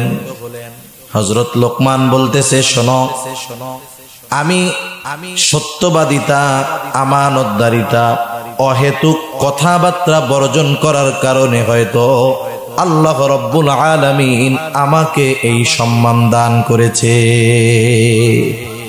এখানে গুরুত্বপূর্ণ একটি শিক্ষণীয় বিষয় আছে। আমাদের সবার অতীত কিন্তু যে বর্তমানে ভালো আছে, তার অতীতটা যে ভালো বিষয়টা এমন নয়। দুনিয়ার অনেক মানুষ আছে, এক সময় খুব কষ্টে কাটছে, এখন অনেক সম্মানিত ব্যক্তি, টাকা পয়সার মালিক আছে না? এরকম আছে। দেখবেন অনেক সময় কি হয়, ওই সম্মানিত ব্যক্তি, সমাজে একজন প্রভাবশালী অথবা সম্মানিত ব্যক্তি এক সময় মনে করেন মাছ মেরে বেড়াইতো, কথার কথা। তার তো বাল্যকালের কিছু বন্ধু ছিল, লোকজন তার সামনে উপস্থিত, সে একজন চিফ গেস্ট। এই মুহূর্তে যদি তার ওই বন্ধু বলে, দোস্ত ওই যে মাছ মারতে গেছিলাম মনে আছে, কত কষ্ট করে চলতা সেই সময়, বলেন তো ওই জায়গায় চেয়ারে চিফ গেস্ট বৈশা আছে, হাজারো জনতার সামনে ওই বন্ধু যদি তার অতীতের কথা স্মরণ করায় দেয়, এ বন্ধু খুব খুশি হবে, বেজার হয়ে যাবে না? তাকে ধমক দিবে, চোখ রাঙাবে, এই বসো তুমি উল্টোপাল্টা কথা বলতেছো কেন? মনে করেন যার অতীত কষ্টের ছিল এখন ভালো আছে, আপনি যখন তাকে তার অতীতের কথা স্মরণ করায় দিবেন, সে যদি ধমক দেয়, অস্বীকার করে, উল্টাপাল্টা বলে, বুঝবেন ও নাশকর গোজার বান্দা। আর যদি অতীত মনে করায় দিবেন, ও যদি তখন বলে আহারে আল্লাহ তাআলা একটা সময় কত কষ্টে রাখছিল, সে আল্লাহ কতই না ভালো আমাকে রাখছে, এখন বুঝবেন ও শুকর গুজার বান্দা। হযরত লোকমান এত সম্মানিত হওয়ার পরেও কিন্তু অতীতকে ভুলেন নাই। আল্লাহ রাব্বুল আলামিন এর পর আমাদেরকে স্মরণ করায় দেন, ওয়া মান ইয়াশকুরু ফাইন্নামা ইয়াশকুরু লিনাফসি। আল্লাহ তাআলা বলেন, যে শুকরিয়া আদায় করে সে তার নিজের জন্যই করে। কারণ আমরা যদি আল্লাহর শুকরিয়া আদায় করি, আল্লাহ তাআলার কোনো লাভ নাই, লাভ আমাদের। আমরা যদি শুকরিয়া আদায় না করি, আল্লাহ তাআলার কোনো ক্ষতি নাই, ক্ষতি আমাদের। এই জন্য আল্লাহ তাআলা বলেন, ওয়া মান ইয়াশকুরু ফাইন্নামা ইয়াশকুরু লিনাফসি। যে আল্লাহ তাআলার কৃতজ্ঞতা প্রকাশ করে তা সে নিজের জন্যই করে। কারণ আল্লাহ তাআলা আরো এক জায়গায় জানায় দেন, লা ইন শাকারতুম লা আযীদান্নাকুম ওয়া লা ইন কাফারতুম ইন্না আযাবি লাশাদীদ। আল্লাহ রাব্বুল আলামিন বলেন, তোমরা যদি নিয়ামতের শুকরিয়া আদায় করো, লা আযীদান্নাকুম, আমি তোমাদের জন্য আরো নিয়ামত বাড়ায়া দিব, ওয়ালা ইন কাফারতুম ইন্না আযাবি লাশাদীদ। তোমরা যদি নিয়ামতের নাশকরি করো, কুফরি করো, জাইনা রাখো আমার আযাব বড় শক্ত, আযাব বড় কঠোর। তাহলে বুঝে থাকলে বলেন, আমরা যদি আল্লাহ তাআলার কৃতজ্ঞতা প্রকাশ করি, লাভ আল্লাহর নাকি আমাদের? সেজন্য প্রত্যেক হালতে, সর্ব অবস্থায় আলহামদুলিল্লাহ বলায় অভ্যস্ত হব। আমরা যখন কুশল বিনিময় করি, কেমন আছেন, আমরা বলি স্বাভাবিক ভালো আছি। আমরা যদি শুধু বলি আলহামদুলিল্লাহ, তাহলে দেখেন আল্লাহ খুশি হয়ে যাবে। ছোটখাটো কিছু নিয়ামত পাইছি, আলহামদুলিল্লাহ, আলহামদুলিল্লাহ আলা কুল্লি হাল, সর্ব অবস্থায় আল্লাহর প্রশংসা। তাহলে আল্লাহ তাআলা আমাদের নিয়ামত বাড়ায় দিবেন, উপকার আমাদের হবে। আর যারা শুকরিয়া আদায় করে না, আল্লাহ রাব্বুল আলামিন বলেন, ওয়া মান কাফারা ফা ইন্নাল্লাহা গানিয়্যুন হামিদ। আল্লাহ রাব্বুল আলামিন বলেন, যারা কুফরি করে, শুকরিয়া আদায় করে না, আল্লাহ তাআলা বলেন, ওয়া মান কাফারা, যারা কুফরি করে, শুকরিয়া আদায় করে না, তাদের জেনে রাখা দরকার যে ফা ইন্নাল্লাহা গানিয়্যুন হামিদ। আল্লাহ তাআলা হলেন অমুখাপেক্ষী, সপ্রশংসিত এক মহান সত্তা, যিনি আমাদের কাছে আমাদের প্রশংসার মুখাপেক্ষী নয়। এমন নয় যে আমরা শুকরিয়া আদায় করলে, প্রশংসা করলে আল্লাহর খুব লাভ হয়ে যাবে, না করলে ক্ষতি হয়ে যাবে, বিষয়টা এমন নয়। এজন্য আমরা শুকরগুজার বান্দা হব। আল্লাহ তৌফিক দান করুক। এই আয়াতের দ্বারা আল্লাহ তাআলা কি বুঝাইলেন? আল্লাহ বুঝাইলেন যে হযরত লোকমান প্রজ্ঞাবান একজন ব্যক্তি এবং আমার শুকরগুজার এক বান্দা। আমার ওই বান্দা সন্তানদের কি উপদেশ দিয়েছে, এবার আল্লাহ তাআলা সে কথা বলতেছেন। ওয়ালাকাদ আতাইনা লুকমানাল হিকমাতা আনিশকুর লিল্লাহ ওয়া মান ইয়াশকুরু ফাইন্নামা ইয়াশকুরু লিনাফসিহি ওয়া মান কাফারা ফাইন্নাল্লাহা গানিয়্যুন হামিদ। ওয়া ইয ক্বালা লুকমানু লিবনিহি ওয়া হুয়া ইয়াইযুহু ইয়া বুনাইয়া লা তুশরিক বিল্লাহ ইন্নাশ শিরকা লাযুলমুন আযীম। আল্লাহ রাব্বুল আলামিন হযরত লোকমানের নসিহত, প্রথম নসিহত আল্লাহ তাআলা বলেন, ওয়া ইয ক্বালা লুকমানু লিবনিহি, যখন লোকমান তার ছেলেকে বলল ওয়া হুয়া ইয়াইদুহু, সে তার সন্তানকে ওয়াজ করতেছে। ওয়াজ কি ওয়াজ? এক নাম্বার ওয়াজ, ইয়া বুনাইয়া লা তুশরিক বিল্লাহ। এর দ্বারা হযরত লোকমান সন্তানকে ঈমান শিক্ষা দিচ্ছে। কি শিক্ষা দিতে হবে? হযরত লোকমান ঈমান শিক্ষা দিচ্ছে। প্রত্যেকটা বিষয়ের সূত্র থাকে, বিস্তারিত বলা থাকে না। যেমন মনে করেন আপনারা যারা স্কুলে পড়ছেন যারা, প্রত্যেকটা অধ্যায়ের অঙ্কের আগে বীজগণিতের মধ্যে ওই অধ্যায়ের যেই অঙ্কগুলো, সেই অঙ্কগুলোর সূত্র দেওয়া থাকে। সাথে সাথে অনুশীলনীর মধ্যে অঙ্ক আছে 100, কিন্তু উদাহরণের মধ্যে 2-4টা অঙ্ক দেওয়া থাকে, তাই না? 2-4টা অঙ্ক কেন দেয়? সূত্রগুলো কেন লিখে দেয়? তার মানে বোঝাতে চাচ্ছেন যিনি বইটা প্রণয়ন করছেন যে শোনো, এই সূত্র আর এই অঙ্কের ধারাবাহিকতায় এর পরের অধ্যায়ে যতগুলো অঙ্ক আছে সবগুলোই এই সূত্রের আলোকে হবে। মূল একটা সূত্র বলে দেওয়া হয়, বাকিগুলো নিজের থেকে একটু মেহনত করে বাইর করে নিতে হয়। আল্লাহ তাআলা একটা বিষয় বলছেন ঈমান সম্পর্কিত, অতটুকুই শেষ নয়, বাকি বিষয়গুলোও আমাদের শিক্ষা দেওয়া দায়িত্ব। আল্লাহ রাব্বুল আলামিন বলেন হযরত লোকমান তার সন্তানকে ওয়াজ করতেছে। ওয়াজের ভাষা একরকম, আদেশের ভাষাটা কিন্তু আরেক রকম।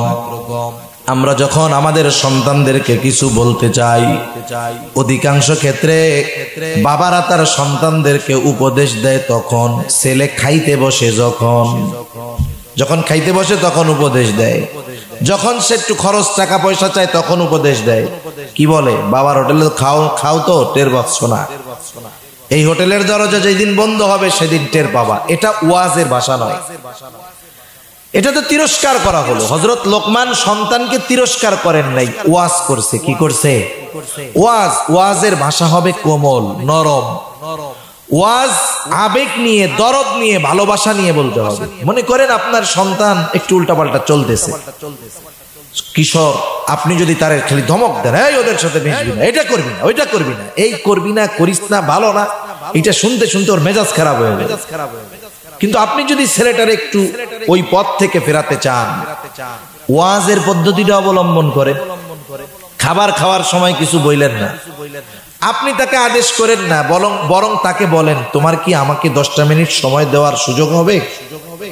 ছেলেরা যদি বাপ বলে যে তুমি আমাকে 10টা মিনিট সময় দাও, তোমার সাথে একটু কথা বলতে চাই, ওই ছেলে যদি শয়তানের বন্ধুও হয়, ও বলবে যে না আব্বা আমি খুব ব্যস্ত, আমার 10 মিনিট টাইম দেওয়ার সুযোগ নাই। ওই ছেলে বলবে না, বলবে আব্বা বলেন। এবার খাওয়া দাওয়া শেষ, দুজনে বসেন চেয়ারে, সোফায় বসেন। আপনি একটু আবেগ নিয়ে আপনার ওই সন্তানের অতীতের কথাগুলো স্মরণ করায় দেন।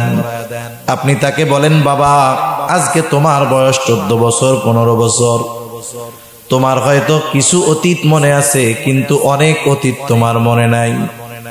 তুমি যখন দুনিয়ায় আসলা আমি কত খুশি, তোমার মা কত খুশি, তোমাকে নিয়ে আমাদের কত আনন্দ, কত রাত না ঘুমায় কাটিয়েছি তোমার জন্য। তুমি যখন অসুস্থ হতে তোমার ওই অসুস্থতা আমাদেরকে খুব কষ্ট দিত, কত মেহনত তোমার জন্য করেছি সন্তান। আজকে তুমি বড় হয়ে গেছো, হয়তো ওই ছোট্ট কালের কথাগুলো তোমার জানা নাই, মনে নাই। তুমিও যখন একদিন বাবা হবা তুমিও তখন দেখবা ও আমার সন্তান আমি তো তোমাকে ভালোবাসি, আমি চাই না তুমি খারাপ হয়ে যাও। আমি তোমাকে বলতেছি তোমার কল্যাণের জন্য বলতেছি, তুমি ওই খারাপ মানুষগুলোর সাথে ছেলেগুলোর সাথে মিশো না বাবা। বলেন তো কোন বাবা যদি তার সন্তানকে এইভাবে আবেগ নিয়ে, ভালোবাসা নিয়ে, দিলের দরদ নিয়ে 2-4টা কথা তাকে বলেন তো ওই ছেলেটা রাগ হবে নাকি? হয়তো ওই শৈশবের কথা যখন বাবা মনে করায় দিবে, ওই নরম কথাগুলো ছেলের অন্তরের মধ্যে লাগবে। সে হয়তো বাবা যেই কথাটা তাকে বলতে চায় সেটা অনুযায়ী সে তার জীবনকে পরিবর্তনের চেষ্টা করবে। সেই জন্য সন্তানদের নসিহত, ওয়াজের ভাষাটা হবে কোমল, আবেগ দরদ নিয়ে আমরা আমাদের সন্তানদেরকে উপদেশ দিব। এই জন্য হযরত লোকমান সন্তানকে ওয়াজ করতেছেন। কি ওয়াজ করতেছেন? 1 নম্বর ওয়াজ, ইয়া বুনাইয়া লা তুশরিক বিল্লাহ, হে আমার বৎস তুমি আল্লাহর সাথে শিরিক কইরো না। ইয়া বুনাইয়া শব্দটার শাব্দিক অর্থ হে আমার বৎস, কিন্তু সব কিছুর সারমর্ম গভীরতা এটা শাব্দিক অর্থ দিয়ে বোঝানো যায় না। এই ইয়া বুনাইয়ার মধ্যে আবেগ আছে, দরদ আছে, ভালোবাসা আছে। কেউ যদি ওই আবেগ দরদ ভালোবাসা নিয়ে সন্তানকে বলে, ও আমার সন্তান লা তুশরিক বিল্লাহ, আল্লাহর সাথে তুমি শিরিক কইরো না, এ কথা শুধু কানে ঢুকবে তা নয়, ও কথা কান দিয়ে একেবারে হৃদয় পর্যন্ত পৌঁছায়া যাবে। ঠিক কিনা বলেন? সেজন্য নসিহতের ভাষা মানুষের হৃদয় পর্যন্ত পৌঁছায়া যায়। সন্তানদেরকেও আমরা এই উপদেশ, এই নসিহত দিব, আমার বাবা তুমি আল্লাহর সাথে কখনো শিরিক কইরো না। কেন করবা না? ইন্নাশ শিরকা লাযুলমুন আযীম, শিরক হলো মহা অন্যায়, মহা জুলম। এর দ্বারা আমি আপনি আমার আপনার সন্তানকে আল্লাহ তাআলার একত্ববাদের শিক্ষা দেই, নির্ভেজাল ঈমানের শিক্ষা দেই, যেই শিক্ষার কারণে তার আমলগুলো আল্লাহর দরবারে কবুল হবে। শুধু আল্লাহকে রব বলে স্বীকার করলে হবে না, আমাদেরকে একত্ববাদী তাওহীদবাদী হতে হবে। আল্লাহ তাআলার জাত সিফাত কোনো কিছুর সাথে শিরিক করা যাবে না। কেননা আল্লাহ রাব্বুল আলামিন কোরআনুল কারীমের মধ্যে জানায় দেন, তিনি যেই গুনাহ চান সেই গুনাহ আল্লাহ ক্ষমা করে দিবে। কিন্তু কেউ যদি আল্লাহ তাআলার সাথে শিরিক করে, আল্লাহ রাব্বুল আলামিন ওই শিরকের গুনাহ ক্ষমা করবে না। শিরিক কত প্রকার, কি কি, এই বিষয়টা আমি নেই নাই বিধায় বিস্তারিত আলোচনায় যাব না।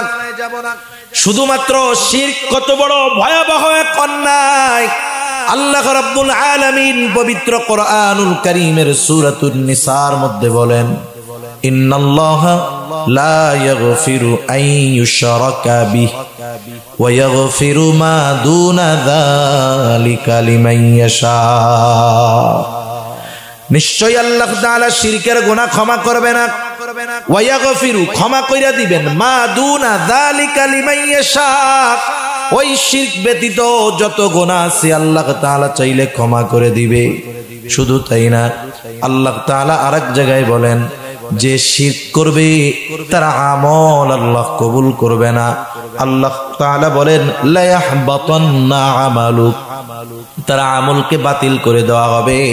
এই জন্য যে শিরকের সাথে জড়িত সে তো বোঝে না, সে নামাজ পড়লে তার নামাজ কবুল হয় না, রোজা রাখলে রোজা কবুল হয় না, হজ করে এসে নামের আগে আল হজ লাগানো যায়, কিন্তু ওই হজ আল্লাহর কাছে কিন্তু কবুল হয় না। সেজন্য আল্লাহ তাআলা বলেন, লা ইয়াহবাতান্না আমালুক, আমল তো কবুল হবে না, বাতিল বলে গণ্য হবে। শুধু তাই না, যারা শিরকের উপরে থাকবে, তাওবা করবে না, আল্লাহ রাব্বুল আলামিন বলেন, ফাকাদ হারামাল্লাহু আলাইহিল জান্নাহ, আল্লাহ তাআলা ওই শিরক যারা করে তাদের জন্য জান্নাতকে হারাম করে দিবেন। তাহলে শিরক কত বড় ভয়াবহ এক গুনাহ বলেন তো। আমরা কি কেউ চাই নাকি যে আমাদের সন্তানদের আমলগুলো বাতিল হোক? কেউ চাই? আমাদের সন্তানের জন্য জাহান্নাম ওয়াজিব হোক, জান্নাত হারাম হোক? কেউ চাই? চাই না। সেই জন্য সন্তানকে দুনিয়ার শিক্ষায় শিক্ষিত করব সেটা থাকলো, কিন্তু আমার আপনার সন্তানকে এক নম্বরে আল্লাহ রাব্বুল আলামিনের সাথে পরিচয় করায়া দিব, তাওহীদের শিক্ষা দিব, শিরক থেকে বাঁচাবো। আল্লাহ তাআলা হযরত লোকমান সন্তানদেরকে এই উপদেশটা প্রথমে দিলেন। এই জন্য আল্লাহ রাব্বুল আলামিনও জানায়া দিলেন, কেমন যেন আল্লাহ তাআলা বলতেছেন, যেই বাবা তার সন্তানদেরকে আল্লাহর সাথে পরিচয় করায়া দিবে, আল্লাহর একত্ববাদের পরিচয় করায়া দিবে, আল্লাহ তাআলার সাথে সম্পর্ক জুড়ে দিবে, ওই সন্তান সম্পদ হয়ে যাবে। ওই বাবা যদি বৃদ্ধ হয়, ওই সন্তান সম্পদ হওয়ার কারণে সন্তান বাবাকে বৃদ্ধাশ্রমে ফালায়া দিবে না, মারা যাওয়ার পরে ভুলে যাবে না, দোয়া করবে, দুনিয়ার মধ্যে যথাযথভাবে খেদমত করবে। কারণ এর পরপরই আল্লাহ রব্বুল আলামিন যেই কথাগুলা বলছেন, এই কথাগুলোর দ্বারা এটাই বোঝা যায়। আমি ওই কথাগুলোর দিকে যাব না, আমি শুধু হযরত লোকমানের উপদেশগুলো বলবো। মোট কথা হলো, আমরা যদি আমাদের সন্তানদেরকে আল্লাহর সাথে জড়িয়ে না দিতে পারি, আল্লাহর পরিচয় না শেখাতে পারি, তাহলে আমাদের জন্য দুনিয়ারও কষ্ট, আখিরাতেরও কষ্ট অপেক্ষা করতেছে। তাহলে হযরত লোকমান তার সন্তানদেরকে প্রথম উপদেশ দিলেন, ওয়াজ করলেন ঈমানের বিষয়ে। এরপরে হযরত লোকমানের যে উপদেশ, হযরত লোকমান তার সন্তানকে বলতেছে, ইয়া বুনাইয়া আকিমিস সালাহ ওয়া'মুর বিল মা'রুফি ওয়ানহা আনিল মুনকার। হযরত লোকমান তার সন্তানকে বলতেছে, হে আমার বৎস, জান্নাতে যাওয়ার জন্য, জান্নাতুল ফেরদাউস পাওয়ার জন্য দুইটা জিনিস দরকার, ঈমান আর আমলে সালেহ। হযরত লোকমান এক নম্বরে সন্তানকে ঈমানের শিক্ষা দিলেন, দুই নম্বরে আমলে সালেহ। বলেন তো, আমলে সালেহের মধ্যে, নেক আমল গুলোর মধ্যে সর্বোত্তম নেক আমল যেটা, সেটার নাম কি? নামাজ। এটা হলো ব্যক্তিগতভাবে সর্বোচ্চ এক আমল। হযরত লোকমান সন্তানকে বলতেছে, ইয়া বুনাইয়া আকিমিস সালাহ, হে আমার বৎস, নামাজ কায়েম করো, সাথে সাথে আরো একটা আমল করো, আরো একটা দায়িত্ব পালন করো। কি কাজ করবা? ওয়া'মুর বিল মা'রুফি ওয়ানহা আনিল মুনকার, ভালো কাজের আদেশ ও সৎ কাজের নিষেধ করো। আমরা হলাম শ্রেষ্ঠ উম্মত। শ্রেষ্ঠ উম্মত মুখ দিয়ে দাবি করলে হবে না। শ্রেষ্ঠ উম্মতের বৈশিষ্ট্য কি? আল্লাহ তাআলা কোরআনুল কারীমের মধ্যে বলেন, কুনতুম খায়রা উম্মাতিন উখরিজাত লিন-নাস তা'মুরুনা বিল মা'রুফ ওয়া তানহাউনা আনিল মুনকার ওয়া তু'মিনুনা বিল্লাহ। শ্রেষ্ঠ উম্মত হতে হলে ঈমান দরকার, সাথে সাথে ভালো কাজের আদেশ, অসৎ কাজের নিষেধ করতেও হবে। হযরত লোকমান সন্তানকে সেই কথাই বলতেছেন, সন্তান, ইয়া বুনাইয়া আকিমিস সালাহ, হে আমার বৎস, নামাজ কায়েম করো। ওয়া'মুর বিল মা'রুফ ওয়ানহা আনিল মুনকার, ভালো কাজের আদেশ করো, অসৎ কাজের নিষেধ করো। আমল সমূহের মধ্যে তিনি এক নম্বরে বললেন, নামাজ কায়েম করো। রাসূল আকরাম সাল্লাল্লাহু আলাইহি ওয়াসাল্লাম, আবু দাউদের হাদিস, নবীজি বলেন, তোমরা তোমাদের সন্তানদের বয়স যখন 7 নামাজের জন্য আদেশ করো, বয়স যখন 10 নামাজ না পড়লে প্রহার করো, আর বিছানাটা আলাদা করে দাও। একটু খেয়াল দিয়ে আমার কথাটার জবাব দিবেন। বলেন তো, কাউকে কোনো বিষয়ে অভ্যস্ত না বানায়া, কাউকে কোনো কিছু না শিখিয়ে ওই বিষয়ের আদেশ করা যায় নাকি? তাহলে নামাজের আদেশ যদি 7 বছরে করতে হয়, আদেশ করার আগে ওই কাজে অভ্যস্ত করতে হয়, তাহলে বোঝা গেল আদেশ যদি 7 বছরে হয়, অভ্যাসটা আরো আগের থেকে করতে হবে। সেই জন্য বাচ্চারা যখন একটু বড় হয়, ভালো মন্দ বোঝে, 4 বছর, 4.5 বছর, 5 বছর, 6 বছর বয়স, নিজে একা মসজিদে যাবেন না, সাথে সাথে ওই ছোট বাচ্চাটাকেও মসজিদে নিয়ে যাবেন। নিজের সন্তান হলে নিয়ে যাবেন, নিজের ছেলের ছেলে তাকে নিয়ে যাবেন, অসুবিধা কি? কারণ 5-6 বছরের বাচ্চা, ওরা ভালো মন্দ মোটামুটি বোঝে, চুপ করে থাকবে। আর 1-2 বছরেরটা তো কেউ নিবেও না, কারণ ওরা তো ভালো মন্দ বুঝবে না। 2 বছর 2.5 বছর মসজিদে নিলে প্রস্রাব আসলে ছেড়ে দিবে জায়গা মতো, ওগুলারে আবার নেওয়া যাবে না। ছোট বাচ্চা যেগুলো 4 বছর 5 বছর হয়ে গেছে, ওরা বুঝে, পাশে দাঁড়া করায় রাখলে দাঁড়ায় থাকবে। একটু চেঁচামেচি ছোট বাচ্চারা করতে পারে, এতে আমরা অনেক সময় বিরক্ত হই। বিরক্ত হব না, কেন হব না? নবীজি ইমামতি করতেছেন, রাসূলুল্লাহ সাল্লাল্লাহু আলাইহি ওয়াসাল্লাম সিজদায় গেলেন। রাসূলুল্লাহ সাল্লাল্লাহু আলাইহি ওয়াসাল্লামের মিহরাব, রাসূল সাল্লাল্লাহু আলাইহি ওয়াসাল্লামের হুজরা একেবারে কাছাকাছি, মধ্যে শুধু একটা পর্দা। কারণ নবীজি ইতিকাফের সময় মসজিদের মধ্যে থাকতেন। আয়েশা সিদ্দিকা রাদিয়াল্লাহু তাআলা আনহা হুজরার মধ্যে থাইকা নবীজির মাথায় তেল দিয়ে দিতেন। তার মানে বুঝতে পারছেন, শুধুমাত্র একটা পার্টিশন দরজা। নবীজি সিজদার মধ্যে গেছেন, এইবার হযরত হুসাইন রাদিয়াল্লাহু তাআলা আনহু নবীজির কাঁধের উপরে উঠে খেলা শুরু করে দিয়েছেন। নবীজি দীর্ঘ লম্বা করলেন সাজদা। সাহাবারা মনে করলো হয়তো নামাজের মধ্যে কোনো ওহী নাজিল হইতেছিল।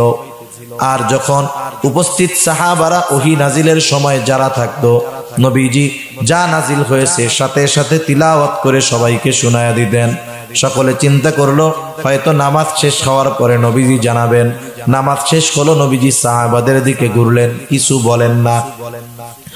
উৎসুক একজন সাহাবী প্রশ্ন করলো, ইয়া রাসূলুল্লাহ, ওই রাকাতের ওই সিজদাটা অনেক দীর্ঘ করেছেন, কোনো ওহী নাজিল হয়েছে নাকি? নবীজি বললেন, না, ওহী নাজিল হয় নাই। আমার নাতি হুসাইন আমার কাঁধের উপরে উঠছে, খেলা শুরু করেছে। কারণ হাদিসের মধ্যে আসছে নবীজি হাসান হুসাইন রাদিয়াল্লাহু তাআলা আনহুমা ওনাদের সাথে খেলা করতেন। নবীজি নিজে ঘোড়া সাজতেন। হুসাইন হাসান রাদিয়াল্লাহু তাআলা আনহুমা নবীজির পিঠের উপরে উঠতেন। সাহাবারাও মজা করে বলতো, ও হুসাইন, তোমার ঘোড়াটা তো অনেক সুন্দর ঘোড়া। নবীজি ছোটদের সাথে এতটা মিশতেন। নবীজি বললেন, আমার নাতি আমার ঘাড়ের উপরে উঠে খেলা শুরু করলো। আমি তাকে বারণ করলাম না। আমি চিন্তা করলাম সে যতক্ষণ তৃপ্ত হয় খেলুক। সে যখন তৃপ্ত হলো, কারণ ছোট বাচ্চাদের অভ্যাস হলো এক কাজ দীর্ঘ সময় করে না, যখন আরেকটা মনে হচ্ছে ওইটা তুই চলে যায়। সে খেলা শেষ করার পরে নামলো। এরপরে আমি সিজদা থেকে মাথা উঠাইলাম।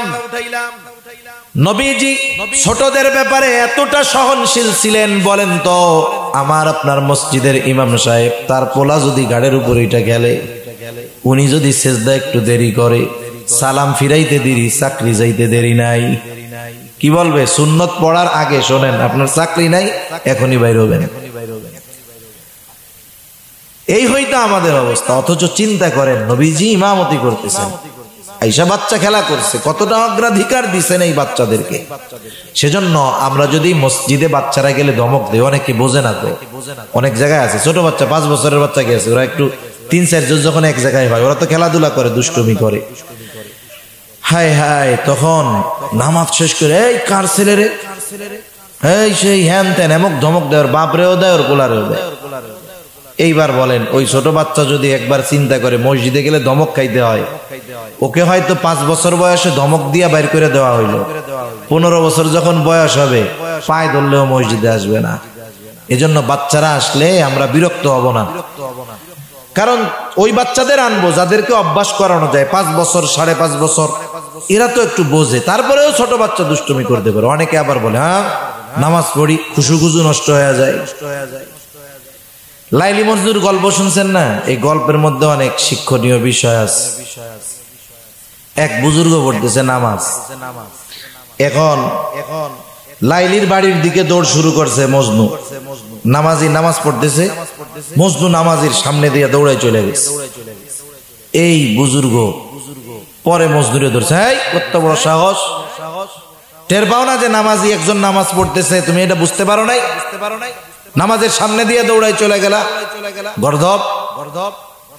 এইবার বলতেছে, হায় রে নামাজি, আমি দুনিয়ার লাইলির মোহব্বতে কে নামাজ পড়ে না কি পড়ে আমার কোনো হুঁশ নাই, আর তুমি নামাজে দাঁড়াইয়া আল্লাহর মোহব্বতে এখনো ওই রকম মশগুল হইতে পারো নাই, যে সামনে কি গেল টের পাইলা কেমনে? তুমি তোমার নামাজের মধ্যে যদি খুশুখুজুই থাকে, তাইলে একটু আওয়াজে ডিস্টার্ব হওয়ার কথা না, ঠিক না? সেজন্য ছোট বাচ্চারা যদি আসে আমরা বাইর করে দিব না, তাইলে এটা ভবিষ্যতে ক্ষতি হবে। আর ছোট বাচ্চাদেরকে তো আনবেন না, ওইটা তো মানা করছি। তাহলে কি হবে দেখেন, 7 বছর বয়সে ওকে নামাজের আদেশ করা লাগবে না। ও যদি 5 বছর থেকে মসজিদে যাওয়ায় অভ্যস্ত হয়, 7 বছরে ও পাক্কা নামাজি হয়ে যাবে। আমাদের মাদ্রাসাগুলোর মধ্যে ছোট ছোট বাচ্চারা অনেক সময় পড়ে। আপনি 5-6 বছরের বাচ্চার নামাজের ভাব দেখলে, অবস্থা দেখলে মনে হবে যে এত সুন্দর নামাজ পড়তেছে, এখনো নামাজের বালেগ হয় নাই। 4 বছর, 4.5 বছর, 5 বছর বয়স, ওই বাচ্চাটাও মাঝে মধ্যে ওইটা তাহাজ্জুদ পড়ে। এটা কেন হইল? অভ্যস্ত করার কারণে। সেজন্য আপনারা অভ্যস্ত করবেন, বাচ্চাদের মাঝে মধ্যে নিয়ে আসবেন, এতে কি হবে? ওই যে 7 বছরে নামাজের আদেশ করার আগে যখন অভ্যাস হবে, তখন ওই আদেশটা তার জন্য কঠিন হবে না, কারণ এ কাজ তো সে আগের থেকেই করে, ঠিক কিনা বলেন? সেজন্য এটা খেয়াল রাখবে। হযরত লোকমান বললেন আকিমিস সালাহ, এরপরে ওয়া'মুর বিল মা'রুফি ওয়ানহা আনিল মুনকার, ভালো কাজের আদেশ করো, অসৎ কাজের নিষেধ করো। দুনিয়ার নিজাম হলো ভালো কাজের আদেশ করলে, অসৎ কাজের নিষেধ করলে হাজারো বাধা বিপত্তি কষ্ট ক্লেশ আসবে, এটা স্বাভাবিক। এই জন্য হযরত লোকমান বললেন, শোনো, এই ভালো কাজের আদেশ অসৎ কাজের নিষেধ করতে গিয়ে যদি কোনো বিপদ আপদ আসে, ওয়াসবির আলা মা আসাবাক, তোমার উপরে যদি কোনো মুসিবত আসে তুমি সবর করো, কারণ বিপদ আসার পরে হকের উপরে থাকা, সবরের উপরে থাকা, ইন্না যালিকা মিন আজমিল উমুর, এটা বড় একটা বিষয়, সবাই পারে না। কেউ হয়তো হকের উপরে থেকে জীবন দিয়ে দেয়, পরোয়া করে না, বাঁচার জন্য ওই অবস্থার উপরে অটল থাকতে পারে না, সে নিজের যেই নীতি নৈতিকতা আদর্শকে বিসর্জন করে দেয়। সেজন্য বিপদ আসলে সবর করা এটা বড় এক বিষয়। তাহলে প্রথমে ঈমানের শিক্ষা, এরপরে দুনিয়ায় তার কর্মটা কি সেই কর্মের শিক্ষা, আমলের শিক্ষা। এরপরে কি শিক্ষা? এরপরে বলতেছে যে শোনো, আল্লাহ রাব্বুল আলামিনের আরেকটা পরিচয় সন্তানকে হযরত লোকমান শিক্ষা দিচ্ছে। তুমি যদি আমলে কোনো ত্রুটি বিচ্যুতি করো তাইলে কি হবে বাবা? হযরত লোকমান বলতেছে ওয়ালা তুসাইর খাদ্দাকা লিন-নাস।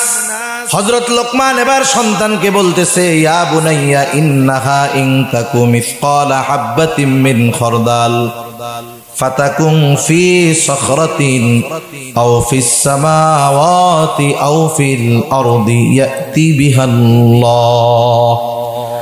হযরত লোকমান বলতেছে, হো আমার বৎস, এখানে একটা জিনিস বুঝতে হবে। ইয়া বুনাইয়া, হে আমার বৎস, ইন্নাহা, ওই জিনিসটা। কোন জিনিসটা? মুফাসসিরিনে কেরাম বলেন এর দ্বারা উদ্দেশ্য হলো মন্দ কাজ। কোন কোন মুফাসসির বলেন শুধু মন্দ আমল নয়, সকল ধরনের আমল, সেটা ভালো হোক আর মন্দ হোক। তাহলে অর্থটা হবে এই রকম, ও আমার বৎস, তোমার ওই আমলটা, সেই আমলটা যদি সরিষা দানা পরিমাণ হয়, তথা তোমার আমল যদি সরিষা দানা পরিমাণ হয়, ইন্নাহা ইন তাকু মিসকালা হাববাতিন মিন খারদাল ফাতাকুন ফি সখরা, তুমি যদি ওই সরিষা দানা পরিমাণ আমলটা পাথরের মধ্যেও করো, আও ফিস সামাওয়াত, অথবা যদি আসমানেও করো, আও ফিল আরদ, জমিনের মধ্যেও যদি করো, ওই সরিষা দানা পরিমাণ ওই আমলটা ইয়াতি বিহাল্লাহ, তোমার ওই আমলটাও যিনি হাজির করবেন তিনি কে? এই আয়াতের তাফসিরে হযরত আনাস রাদিয়াল্লাহু তাআলা আনহু থেকে বর্ণিত, নবীজি সাল্লাল্লাহু আলাইহি ওয়াসাল্লাম বলেন, যখন কোনো ব্যক্তি কোনো আমল করে, তার ওই আমলটা যদি এমন পাথরের মধ্যে করে যেই পাথরের ঢোকা বা বের হওয়ার কোনো ব্যবস্থা নাই, ওই জায়গায় আমল করা তো অসম্ভব, এরপরেও যদি ওই পাথরের মধ্যে সে কোনো আমল করতে পারে যার থেকে বের হওয়ার দরজা জানালা কিছুই নাই, ওই আমলটা যদি সরিষা দানা পরিমাণ হয়, ওই আমল কিয়ামতের দিন হাজির করবে কে? এর দ্বারা সন্তানকে কি শিক্ষা দিলেন? আপনি হয়তো বলবেন যে সন্তান নামাজ পড়ো, গুনার কাজ করো না, ভালো কাজ করো, মন্দ কাজ করো না। আপনি সন্তানকে বলতেছেন, শোনো, তুমি হয়তো আমার সামনে মন্দ কাজ করবা না, আমার সামনে তুমি ভালো কাজ করবা, কিন্তু আমার অগোচরে যদি তুমি পাপ করো, একাকী যদি কোনো পাপ করো, ঘরের ভিতরে যদি কোনো পাপ করো, যেখানেই করো না কেন, রাতে করো দিনে করো, আমি হয়তো জানবো না, কিন্তু তোমার পাপের সব খবর জানবেন কে? এই যে সন্তানের মাথায় যদি এই কথাটা ঢুকায় দেওয়া যায়, শৈশবকালেই তো ঢুকবে মাথার মধ্যে, এগুলো বড় হওয়ার পরে সহজে ঢুকে না। আমি যদি তাকে আবেগ আদর মহাব্বতের সাথে বারবার কথাগুলো ব্রেনের মধ্যে, জেহেনের মধ্যে বসায়া দিতে পারি, তাহলে কি হবে? ও একটা অপরাধ করার আগে চিন্তা করবে, হায় রে হায়, আমার আব্বু বলছে তো, এটা যদি আমি একাও করি, আমার আব্বু হয়তো দেখবে না, কিন্তু দেখবে কে? এই অনুভূতি যদি তার মধ্যে আসে, চিন্তা যদি আমি আপনি তার মধ্যে ঢুকায় দিতে পারি, তাহলে হায় হায় তার চরিত্র লোকচক্ষুর অন্তরালেও যেমন, মানুষের সামনেও তেমন। দুনিয়ার বড় বড় গুনাহ তার জন্য ত্যাগ করা কঠিন হবে না, কারণ তার চিন্তা আমার সব কর্মের ব্যাপারে যিনি অবগত তিনি কে। সেজন্য হযরত লোকমান সন্তানকে বলতেছে, সন্তান তোমার আমলটা যদি সরিষা দানা পরিমাণও হয়, ওইটা যদি তুমি পাথরের মধ্যেও করো, আসমানেও করো, জমিনেও করো, ইয়াতি বিহাল্লাহ, তোমার ওই আমলটাকেও আল্লাহ তাআলা হাজির করবে। কেন হাজির করবে? কিয়ামতের দিন আল্লাহ রাব্বুল আলামিন আমরা দুনিয়ায় যেই আমল করব, ওই আমল হাজির করে ওই আমলের আলোকে আমাদের বিচার করবেন, হিসাব নিবেন। আল্লাহ তাআলা বলেন, ওয়ানাদউল মাওয়াজিনাল কিসতা লিয়াউমিল কিয়ামাহ ফালা তুযলামু নাফসুন শাইআ ওয়া ইন কানা মিসকালা হাববাতিন মিন খারদালিন আতাইনা বিহা ওয়া কাফা বিনা হাসিবিন। আল্লাহ রাব্বুল আলামিন বলেন, আমি কিয়ামতের দিন ন্যায় বিচারের আদালত কায়েম করব। দুনিয়ার আদালতের গুলার মধ্যে ন্যায় বিচার পাওয়া কঠিন, কারণ দুনিয়ায় তো আমরা দেখি বড় বড় অপরাধ করেও ছাড়া পেয়ে যায়, আবার অপরাধ নাই হাতে পায়ে বেড়ি লাগায় আর টাইনা টাইনা আদালতে আনা হয়, ঠিক কিনা বলে? বুঝতে হবে আজকের দিনটা হয়তো জালেমের, কিন্তু আগামী দিনটা মাজলুমের। আজকের দুনিয়ার বিচারালয়ে হয়তো অবিচার করে বিনা অপরাধে নির্মম ভাবে শাস্তি দেওয়া যেতে পারে, কিন্তু আল্লাহর আদালতে কোনো অবিচার হবে না। সেই দিন আল্লাহ রাব্বুল আলামিন ন্যায় বিচার করবে। দুনিয়ায় যারা ন্যায় বিচার পায় নাই, এরা ওই দিন তো ন্যায় বিচার পাবে, কোনো সন্দেহ নাই। আর যারা মাজলুম, এদের বদদোয়াকে ভয় করতে হবে। তাদের মাঝে আর আল্লাহর মাঝে কোনো পর্দা নাই, দোয়া করেছে তো ডিরেক্ট আল্লাহ কবুল করে নেয়। ইত্তাকি দাওয়াতুল মাজলুম, দাওয়াতুল মাজলুম। তোমরা মাজলুমের বদদোয়াকে ভয় করো, কারণ তার মাঝে আর আল্লাহর মাঝে কোনো পর্দা নাই। সেজন্য দুনিয়ায় আমরা এই বিষয়গুলো খেয়াল করব, কারো প্রতি অবিচার করব না। দুনিয়ায় যদি তার প্রতি অবিচার করি, কিয়ামতের দিন আল্লাহ তাকে ন্যায় বিচার পাওয়ায়া দিবেন। আর ন্যায় বিচার যদি পাওয়ায়া দেয়, দুনিয়ায় যারা অবিচার করছে ধরা খাবে কি খাবে না? দুনিয়ার বিচারক যে সেই দিন কি হইব আল্লাহই জানে। আল্লাহ রাব্বুল আলামিন বলেন, এমন আদালত ফালা তুযলামু নাফসুন শাইআ, কারো প্রতি ন্যূনতম জুলুম করা হবে না।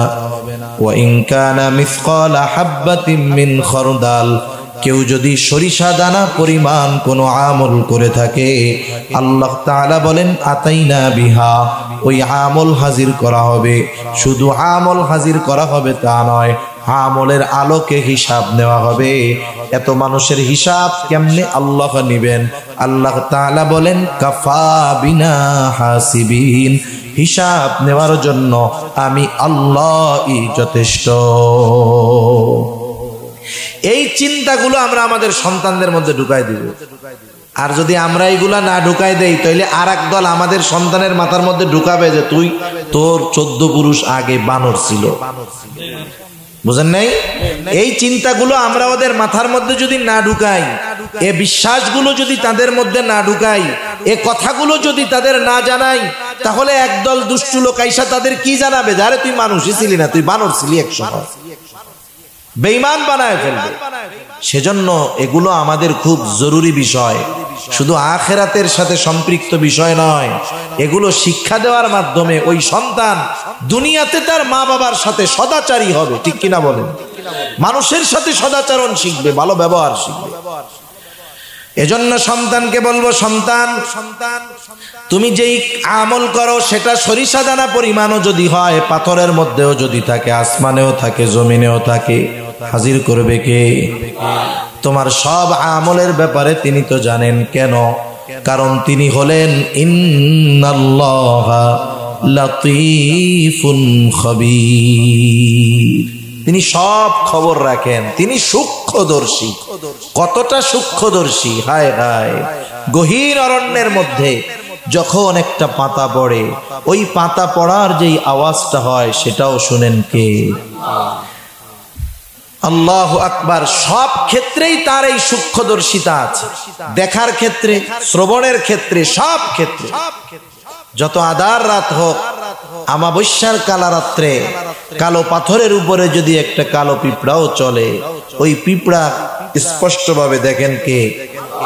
গহীন সমুদ্রের তলদেশে 13 কিলোমিটারও গভীর আছে, এত গভীর সমুদ্রের তলদেশে যেখানে মানুষের পৌঁছানো প্রায় অসম্ভব, ওই জায়গারও ছোট্ট একটা বিষয়ের খবর যার কাছে আছে তিনি কে?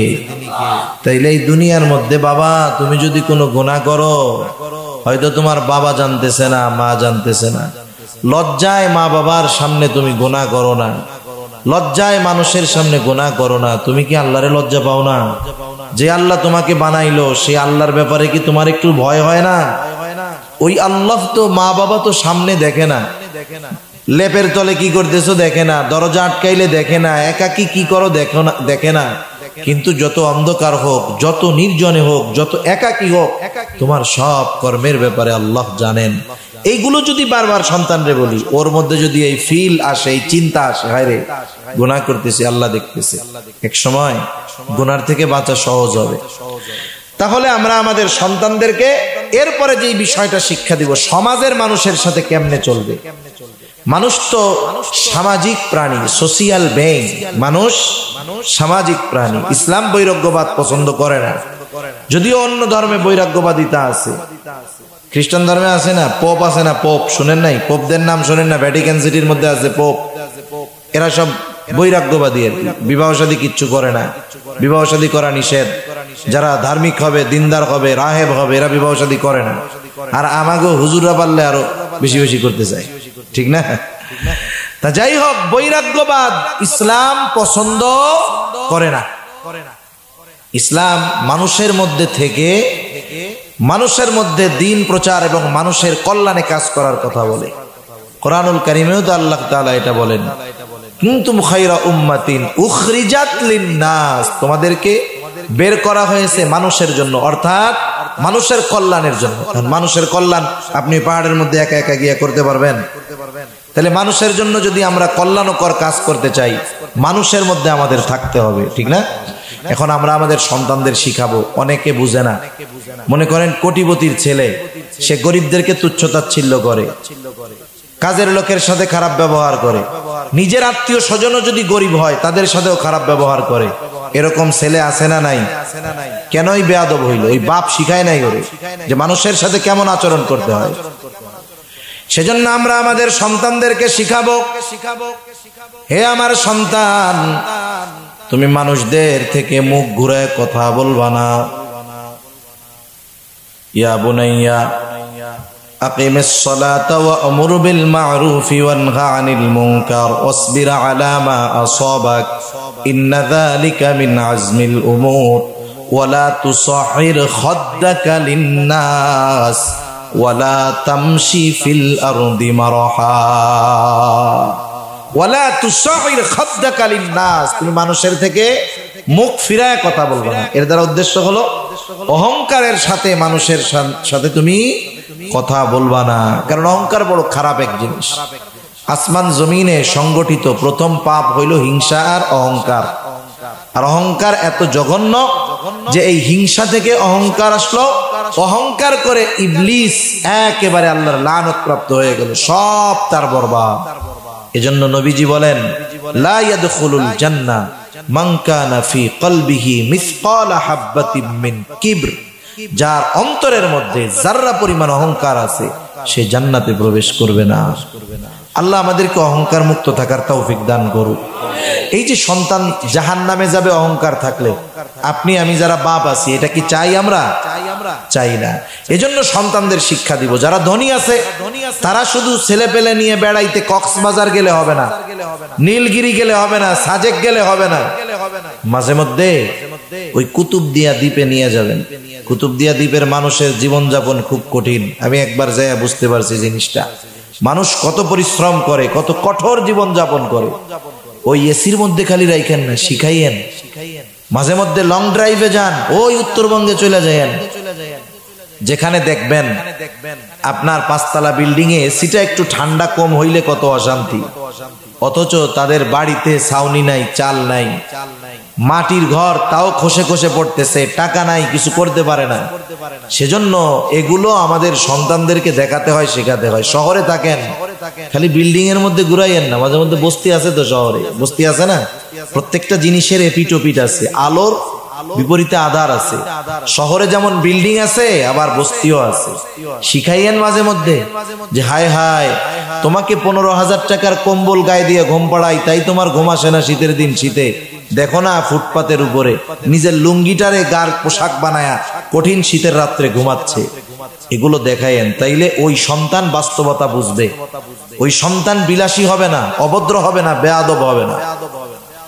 সেজন্য সন্তানদেরকে বলবো, আমরা আমার সন্তান, হযরত লোকমান বলতেছে ওয়ালা তুসাইর খাদ্দাকা লিন্নাস, মানুষের সাথে অহংকার কইরা কথা বইল না। ওয়ালা তামশি ফিল আরদি মারাহা, জমিনের উপরে তুমি দর্প ভরে চইলো না, বুক ফুলায় চইলো না, মুড নিয়ে চইলো না। আছে না, চলে না এরকম? আল্লাহ রাব্বুল আলামিন বলেন ওয়ালা তামশি ফিল আরদি মারাহা ইন্নাকা লান তাখরিকাল আরদা ওয়া লান তাবলুগাল জিবালা তুলা, জমিনের উপরে দর্প ভরে চইলো না, তুমি ওই পা ফেলে তুমি জমিনকে কখনো বিদীর্ণ করতে পারবা না, উচ্চতায় তুমি কখনো পাহাড় সম হইতে পারবা না। তার মানে এই চলাচলের মধ্যে অগ্রাসী ভাব, এটা অহংকারের কারণে হয়। নেতা চলে কেমনে দেখেন না, এরকম, এটা অহংকারের চলা। আর আল্লাহ তাআলা কি বলেন জানেন? আল্লাহ রাব্বুল আলামিন বলেন তুমি আসমান, তুমি জমিনকে বিদীর্ণ করতে পারবা না, উচ্চতায় পাহাড় সম হইতে পারবা না, কিন্তু তোমাকে আমাকে যদি অহংকারের এই রোগ পেয়ে বসে, সন্তানকে এভাবে বুঝাবেন আর কি, যদি অহংকারের এই রোগ পেয়ে বসে, বাবা শুইনা রাখো, ইন্নাল্লাহা লা ইউহিব্বু কুল্লা মুখতালিন ফাখুর, আল্লাহ তাআলা মুখতাল আর ফাখুরকে পছন্দ করেন না।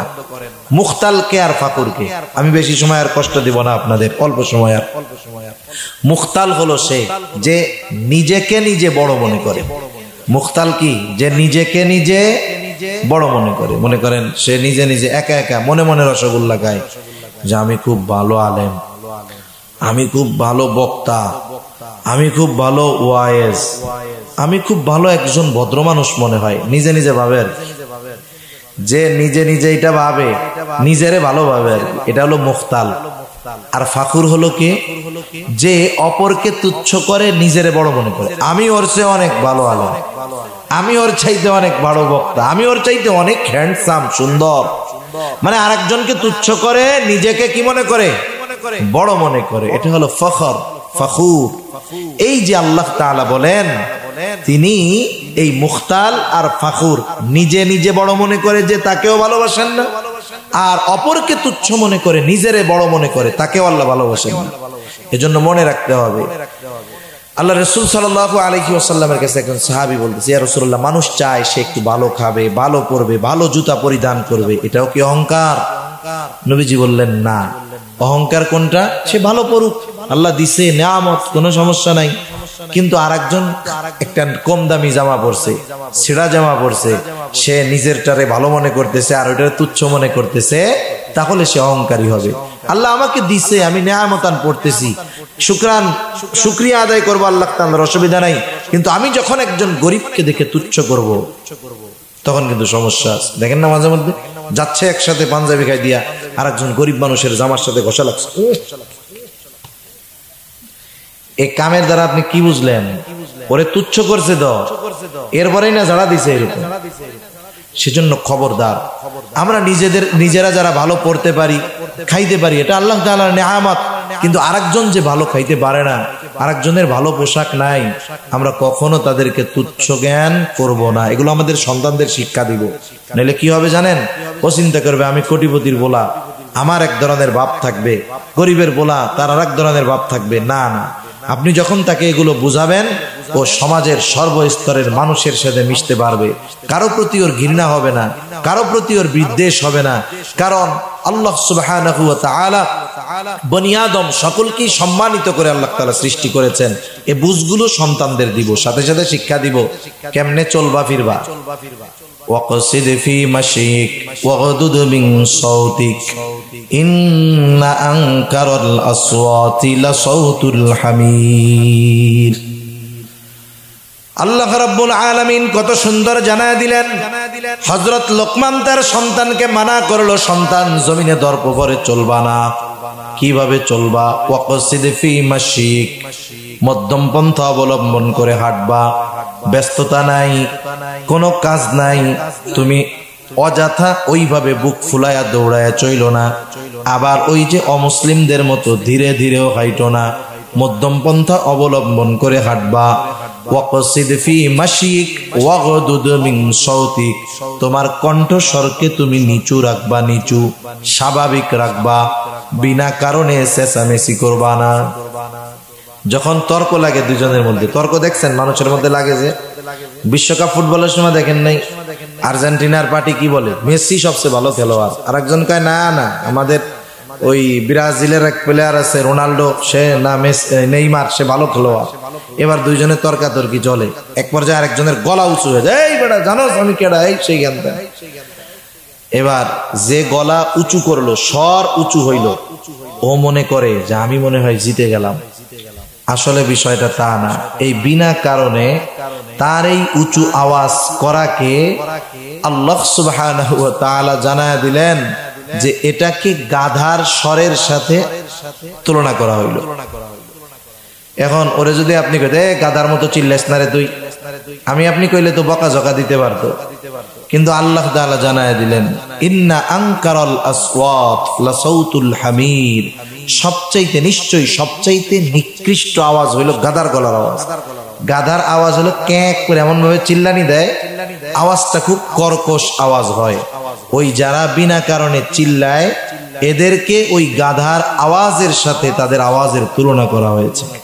এজন্য এগুলার মাধ্যমে দেখেন কত গুরুত্বপূর্ণ শিক্ষা আমরা এখানে পাইলাম। হযরত লোকমান সন্তানদেরকে যে শিক্ষা দিলেন, ইমানের শিক্ষা পাইলাম, আমলের শিক্ষা পাইলাম, গুনাহ অপরাধ থেকে বাঁচার জন্য কি দরকার তার শিক্ষা পেলাম, সমাজের মানুষের সাথে কিভাবে মিলেমিশে চলতে হবে তার শিক্ষা পাইলাম, সাথে সাথে কিভাবে আমাদের রাস্তায় চলতে হবে এর শিক্ষাও আমরা পাইলাম। এখন বলেন, বাস্তবতা হলো কেউ যদি আমরা অহংকার মুক্ত হইতে পারি তাইলে সমাজের সব ধরনের মানুষের সাথে চলা এটা সম্ভব। মানুষ দুনিয়ায় অনেক কিছু ত্যাগ করে অহংকারের কারণে। মনে করেন একজন ধনী মানুষ, তাকে গরিব দাওয়াত দিছে, সে মনে করে গরিব দাওয়াত দিছে, ওর বাসায় যাব, আমি যেভাবে খাই কি খাওয়াবে না খাওয়াবে, প্রেস্টিজের ব্যাপার, সে চিন্তা করতেছে ওইটা। আর যদি তার অহংকার না থাকতো সে চিন্তা করতো না দাওয়াত দিছে গরিব তাতে কি। নবীজি বলছে দাওয়াত দিলে দাওয়াত কবুল করবা, সে হাসি মুখে তার বাড়িতে এসে হাজির হইতো, ঠিক কিনা বলেন? নবীজি কেমন ভাবে দাওয়াত নিতেন? আরে নবীজির চাইতে ইগো, নবীজির চাইতে সম্মান, নবীজির চাইতে বেশি গায়রাত দুনিয়ার আর কারো আছে? কারো নাই। এক সাহাবী বিবাহ করছে, এখন বিবাহ করার পরে সে মসজিদে আসছে, যখন আরেক সাহাবী বলতেছে ইয়া রাসূলুল্লাহ এই যে ও কিন্তু বিবাহ করছে। নবীজি বলতেছে তুমি বিবাহ করছো, ওলিমা করছো? এই সাহাবীর মুখটা মলিন হয়ে গেছে, বলে ইয়া রাসূলুল্লাহ করছি। দাওয়াত দাও নাই কেন?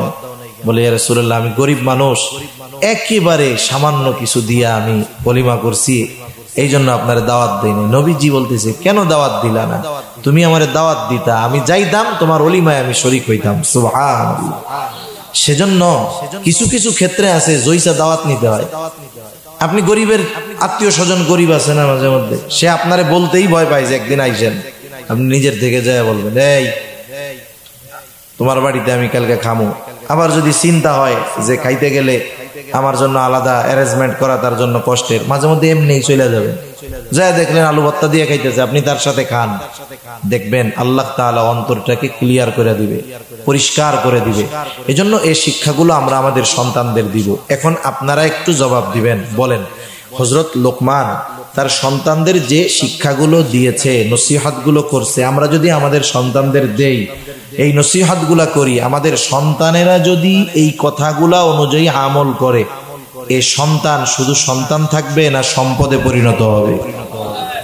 আরে আপনি আছেন এইখানে, ছেলে যে জায়গায় যাক আপনি নিশ্চিন্তে থাকবেন, কারণ আমার সন্তান সুসন্তান, কোনো টেনশন আপনার থাকবে না, বার্ধক্যকালে চিন্তা করা লাগবে না, মরার পরে এই সন্তান আপনার সম্পদ হবে।